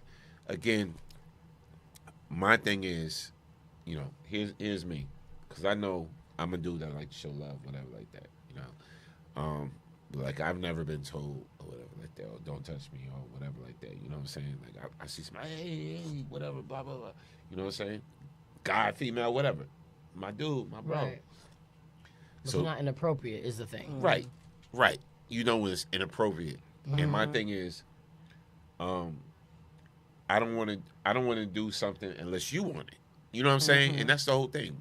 Even if you attract to somebody, whatever, you know what I'm saying? You don't want nothing done unless you know that person wants it too. Right. Yeah. You know what I'm saying? Now, I see this next clip that I'm about to show. This was Whitney. This made me so uncomfortable. I saw this earlier and I was like, what the hell's going on? Did I delete the And I'm surprised because she from Newark and she don't play that. She played it off very well. She played it up, but she was You could tell trying she to be was- professional without causing trouble. Right. Without messing up Making the a moment scene that it and- was supposed to be. Mhm. And she probably dealt with it afterwards. Who knows? Or her family or her father. Her father was. Let me say this about her father. I knew him personally. This man gave me thousands of dollars. I could say this on the air because it's true. So the family's. He gave me thousands of dollars to keep my business in play, right at the time because I was working with his son, with Michael. So when I had a studio, whatever like that, I saw how Mr. Houston wrote. Mr. Houston did not play when it came to his daughter. Nice. So I'm quite sure after he saw this clip, he probably put dude in check. Like I could tell y'all some things off air of how Mr. Houston did not play. Right. But anyway, here's the clip with Whitney and this dude on the show. I ask you a serious question. What? Would you show me your underwear? No, just kidding. My co-host tonight is the great Paul Schaefer. Wow, Whitney Houston and me co-hosting Friday Night Videos. Here we go. All right. Can we say how old you are on TV? Sure. How old are you? I'm 22. 22 years old. Holy cow. You have the body of a 23-year-old. Anybody ever told you that? You. Manic Monday. I love when you talk dirty. Don't move. I'm not going anywhere. Here's a video by someone that I've worked with many times. Jermaine Jackson. What's the name of it again? I think it's love. Hey. I think he's right, too. You got that dress on. That dress, Oh, yeah, huh? it's great. That was a great dress. Thank you. I wanted to have it taken in a little bit, though. Just a little. Maybe, yeah. Just a little too big, huh? Yeah, a little big. Okay. What are you doing later? I don't know. What are you doing later? I thought maybe we might get a drink. Great. Why not? At the bar. This is like a dream come true for me. Thank you. I ask you a serious question. What? Would you show me your underwear? No, just kidding. My co-host tonight is the great. You know what's so crazy? I watched that video earlier and I didn't even get that far. I didn't see the last part because I was so cringed out. Like I was creeped out from the first I didn't even see what she kissed him. I can't believe that was uncomfortable. that to made watch. me so angry watching that. Yeah. Yeah. And the first question: can I see your underwear? What are you talking about? And for a 22-year-old, I would have to say I have to admire her as a 22-year-old to have that type of maturity and be able to handle that on TV. You got to understand her parents. But wow. I know, just from knowing Mike and her brother Gary, that her father probably either punched him in the throat or punched him in the head or got somebody else to do it. Mm-hmm. Just from knowing, I'm just saying, because that, the massive, you saw disrespect all through that. Yeah. Right? Pushing the limits all through that shit. And it's like, it's crazy. And, she held her composure. Yeah. She held her composure. I'm watching it for the first time, and I can barely hold my composure. Yeah. I'm angry. It just made my hair I'm just stand like, up. that's not the way you talk to any person, No. any woman. Even like the first, he said one comment and it just went away. Then maybe every comment When was he said something about the disrespectful. panties? He was inappropriate. But from he the very just kept beginning. going He kept and going and and then going. leaning into her.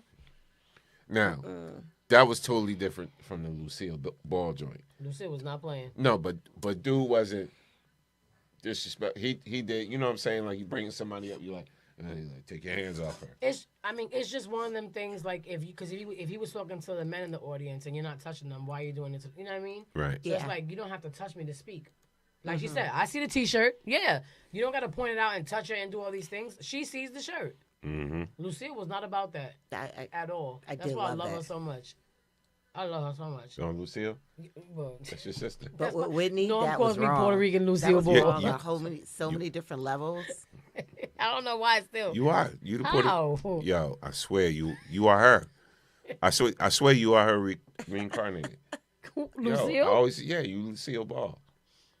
You Lucille, I'm telling you. You might as well just tell me. All right, so here's I love you, baby. Here's the thing. I want to know. I want to know if this father was wrong. All right, so I'm gonna give you a scenario. Right. So let's talk about your significant other. And the only reason I'm not saying the name because I don't know if you want me to say a name. You can say his name. Oh, okay, Cordell. So if Cordell walked in the house, your house, right, and saw some dude on your daughter, this what I'm saying is they've been friends. They're cool. Okay. But she snuck him in the house. Oh. What I'm saying, Yeah. like she snuck him in the house or whatever like that, and he wilded out on the boy. Mm-hmm. I probably cheer him Like on if you 'cause laying it's down not certain rules and you happening. know the situation, you laying down What certain age group rules. is this? Huh? What age group are we talking 17. about? I'm gonna say. It's like 17, 16, I'll say 16. 16, 17. I'll say 16. Mm-hmm. Your daughter's 16, Mm-hmm. and y'all know the boy, but you didn't know he was gonna be over the house.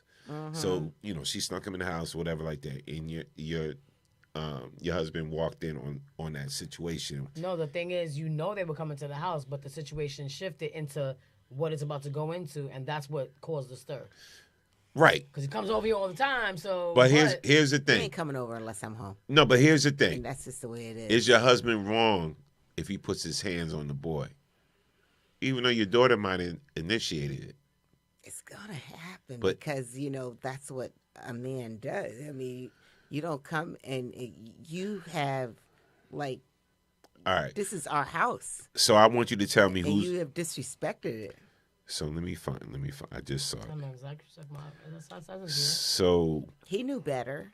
Who's wrong in this situation? Here's the clip.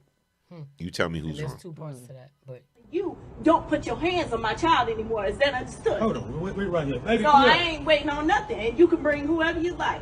What did I catch y'all last night? In the room. Right.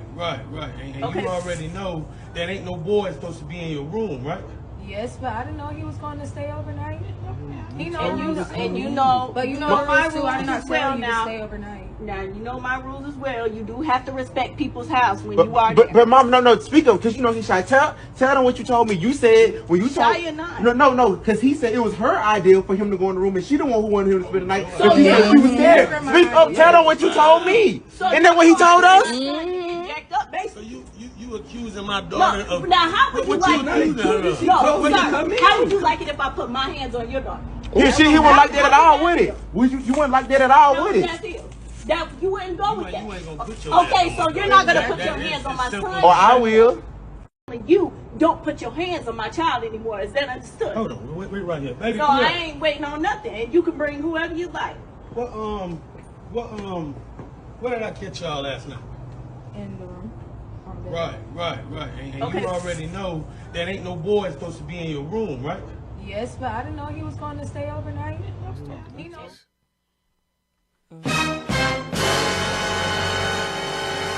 So he spent the night at the house?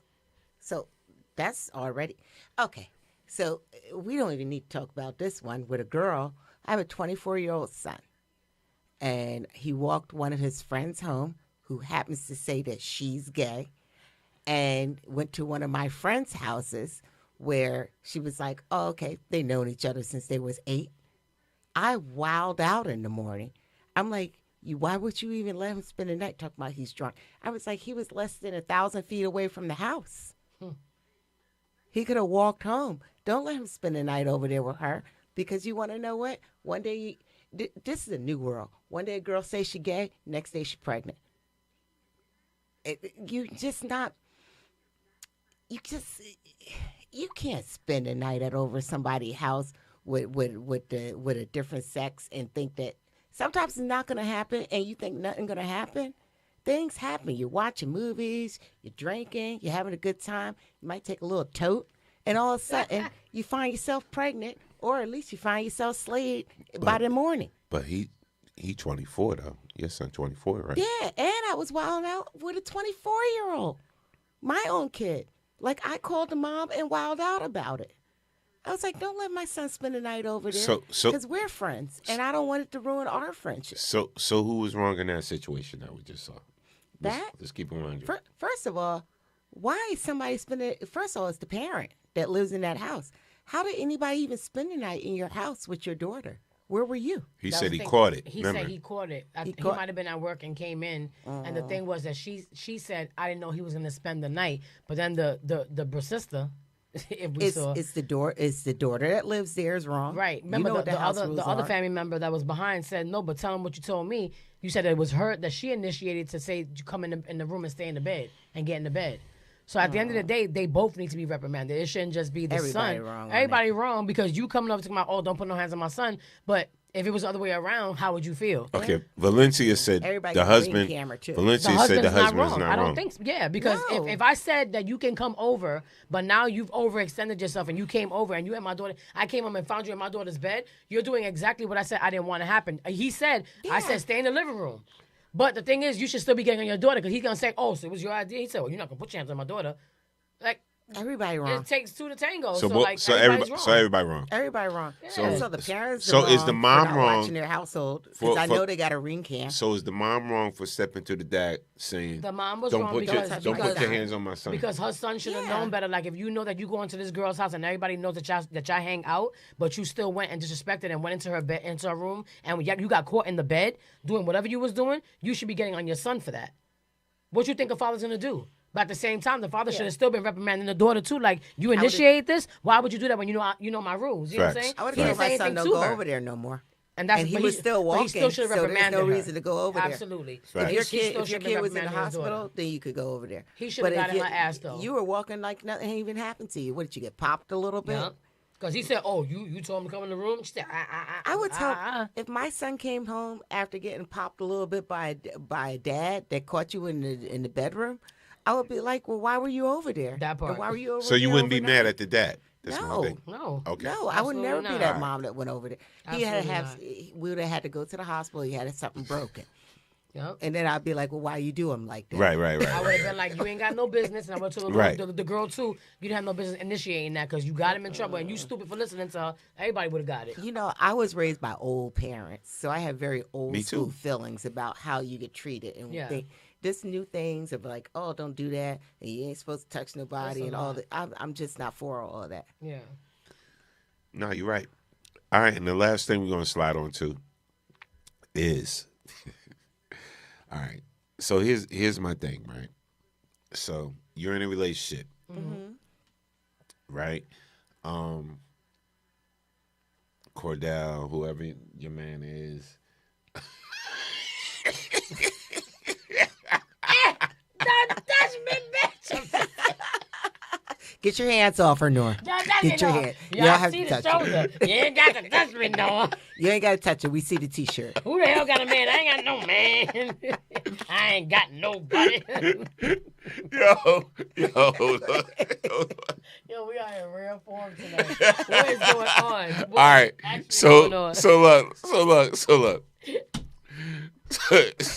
look.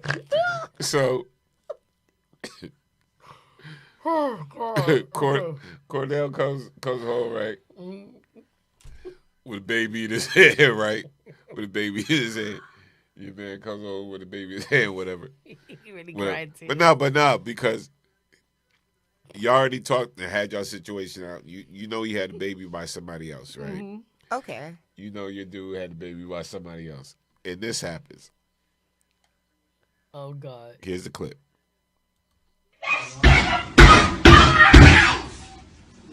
Are you fucking crazy? Get the fuck out my house. Are you serious? Get that Are you fucking crazy? Get the fuck out my house. Are you serious? Get that Situation. He's bringing home the baby he had by his side chick. They already discussed it. But look how small it was too. He didn't give it enough time to recover. Right, but just fresh off but the listen, umbilical cord. so they already discussed it. You know, Who whatever. said they discussed Why it? isn't that baby still on the nipple? And what type of girl did you get pregnant? Because the baby should be on the nipple for at least My a year. whole thing is, it should be walking by the time it made it in my house. Who said they discussed it? But I'm saying like It said your man comes home with the baby he she had with the know- side chick. Who but the she- hell discussed it? But she knows. But she knows. You know what I'm saying? It's like So that's what it said. She knew that he had a side chick. yeah. But listen. What we talking about? Listen, right? So You listen. saw how small that baby was. But listen. It should still Y'all gotta be hear on the me. nipple. There's Why is that in my house? There's situations to where it's okay. So you know, dude's been. You know you do whatever, been messing around, whatever. Y'all talked about it, whatever. Like, yeah, I know. I ended up getting this chick pregnant. Blah blah blah blah blah. You know, I love you. Blah blah blah blah blah. She's pregnant. Blah blah blah. So you finally bring the baby home. You bring the baby into the No, house. it ain't no. You finally bring the baby home. What are you talking about? I'm just saying. Is she wrong? Like, no, get out my house, blah, blah, blah, blah, blah. Whatever. They live together. Okay, my whole thing So is he this. just wanted to bring the baby. He wanted to bring his baby home. I hear you, but my whole thing is, in that video, does it specify that she knew about the side chick? I'm giving this is This is your own scenario. Okay. So with running on your scenario, that's all the clip I got. I got you. So running off of your she scenario, because that if I baby knew was about- in the arms. She said, "Get that baby out my house." So Right. she knew Right. who baby that was. I'm not gonna sit here and act all. What I'm saying is, I'm not gonna sit here and act all high and mighty like I ain't never been the other bitch, right? No matter how it happened, we don't need to get into that. The point is, if it was my choice, ain't gonna be no. I knew about the side chick. You could just go be with her. Is the thing, right? And furthermore, you're not gonna come in here with a baby, talking about some can't go with a baby. What you talking? What? But No. but see, all right. So No. do you watch Reasonable Doubt? The hell is that? Oh, I gotta put y'all up on Oh, this. that's the new what you call it? You didn't watch Reasonable I haven't Doubt? seen it. I don't. Yeah, I haven't been on. So I'm gonna put you. So it's on Hulu. Hula. Right? Second season. Hula. Second season. No, the second season. Uh-huh. That's a scenario in there, right? Uh-huh. With the lawyer, she find out that when her and her husband separated, had their little problems, he ended up getting this other chick pregnant. But she was smashing other dudes too. So, but they reconciled, whatever. Yeah, it's But when she found out, like, oh, I get it. You might have been messing around with him, but you ended up getting another chick pregnant. Right. But that's the risk you take when you Right. separate. Yeah. So. Right. Yep. So he's like, she's pregnant. So they got the test. He got the test. Like, yeah, she is pregnant. So she was like, I love you, but let's see how we gonna deal with this. And then she went and confronted the other chick, the whole nine, whatever. So I'm saying these situations do happen. Yeah. So in a situation like what we just saw, this dude bringing that baby to the house, after we kind of discussed it, you gonna be you see that face? He didn't tell her she was coming over. And first of all, okay, if the scenario happened the way you said it, that we were broken up, and you went out there, and then all of a sudden you got somebody pregnant, and we're back together, and then That's different. the difference is I would take custody because guys don't realize they could take custody of the baby too. Who fouls first gets the rights quicker. And I'm going to make sure the household is set up so bad, I will call you over, let you have 2 drinks, and then call the cops as you're driving away with the baby to make sure I get custody of the baby. Oh, see you. Oh, damn, you from Plainfield. Yes. As sweet as I am, I do have a slight devious side. So the difference is you're not keeping it. Well, why is it that the woman should?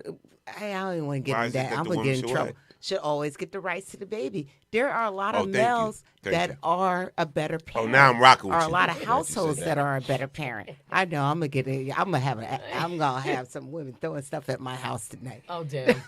Halloween coming up too. No, now I'm rocking with you on that. Yeah. But I'm just like, there are better parents out there that sometimes happens to be the male virgin. So for me, if I'm in a situation and I'm with a male and I think that our household is great and the better household, then I would take custody. And I got to admit, like when I married my husband, we had his son.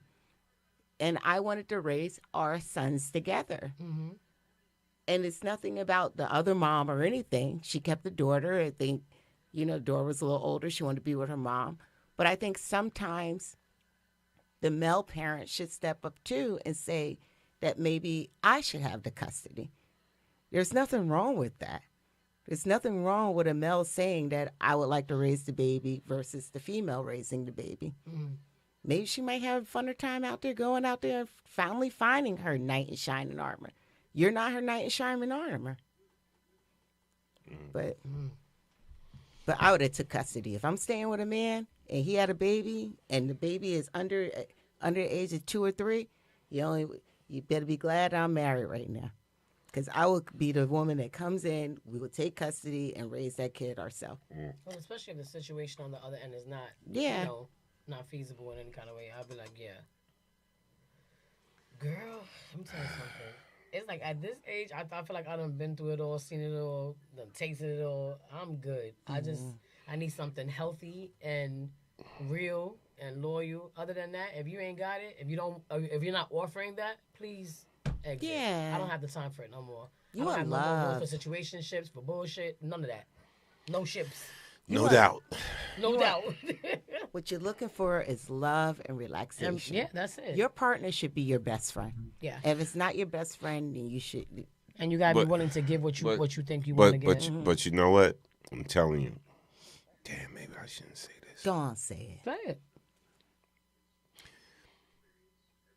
it. At some point in relationships, right? Mm-hmm. Just my thing is, you have to know how to read your partner. Your partner got to know how to read you. But when you know it's at a point to where it's, I'm trying to word this the right way. When you know where it's at a point to where the communication is not there,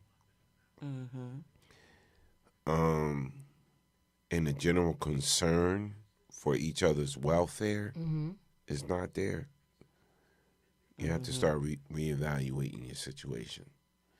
And I'm saying that true. I'm saying that for reasons. You know what I'm saying? It's like your partner should always want to care about what you're dealing with and what you're going through, and vice versa. You can't get so caught up in your own individual life where you forget that you're married. That's true. Yeah. You feel me? Yeah. So, with that being said, sometimes you gotta pull your partner to the playing field and be like, listen, this is what this, things is not the same like it used to be. Something shifted, something changed. All right. Do you want to fix this?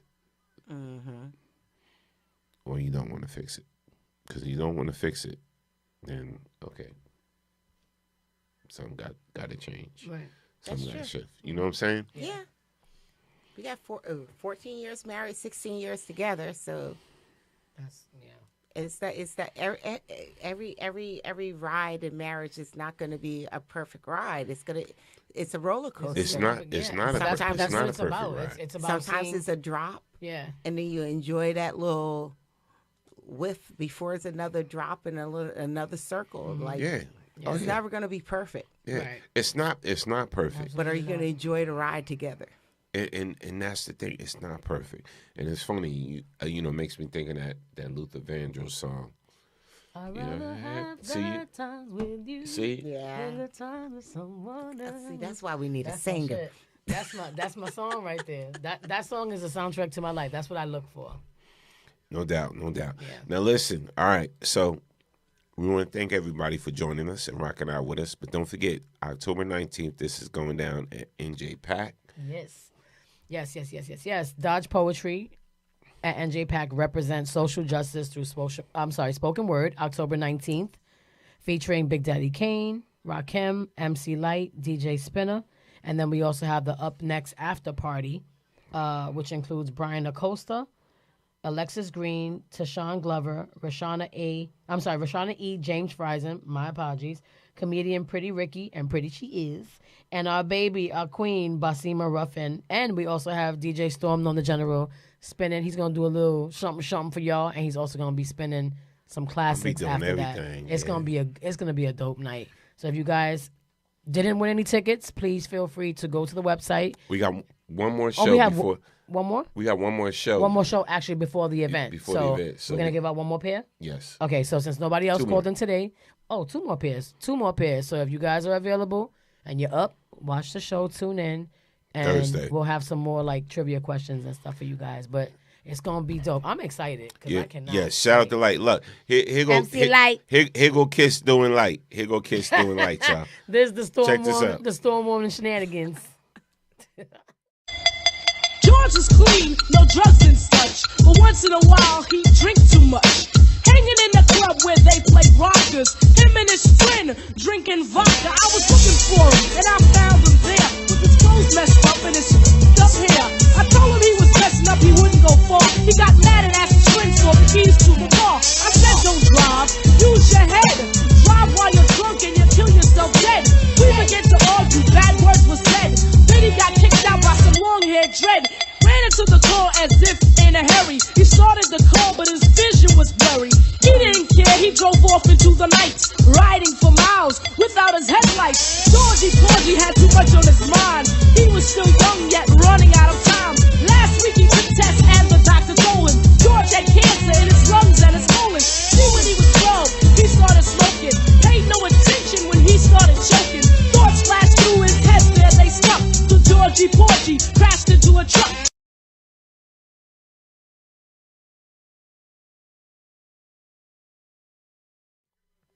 All right, y'all. We want to thank George y'all was clean, no drugs. Don't get me started. for rocking out with us on the Storm Warning Show. We'll see her. y'all next Thursday. Yes, we yes, want to yes. thank our in-studio guests, our Miss Annika in the building. And we thank you guys for tuning in. For everybody that called in and won tickets, congratulations. We'll see you on the 19th. Yes, absolutely. And it's all good. Peace out. See y'all next Thursday. Oh, ¿y qué? ¿Di qué? Huh? Eh? ¿Di qué? The proper ending to the show is what? Listen, this show is never about us. It is always about you. Because you are the next best kept secret. And don't let nobody tell you otherwise. And we out of here. We love you, and there ain't a damn thing you can do about it. Yes, peace out. Bunch of clowns. I can't.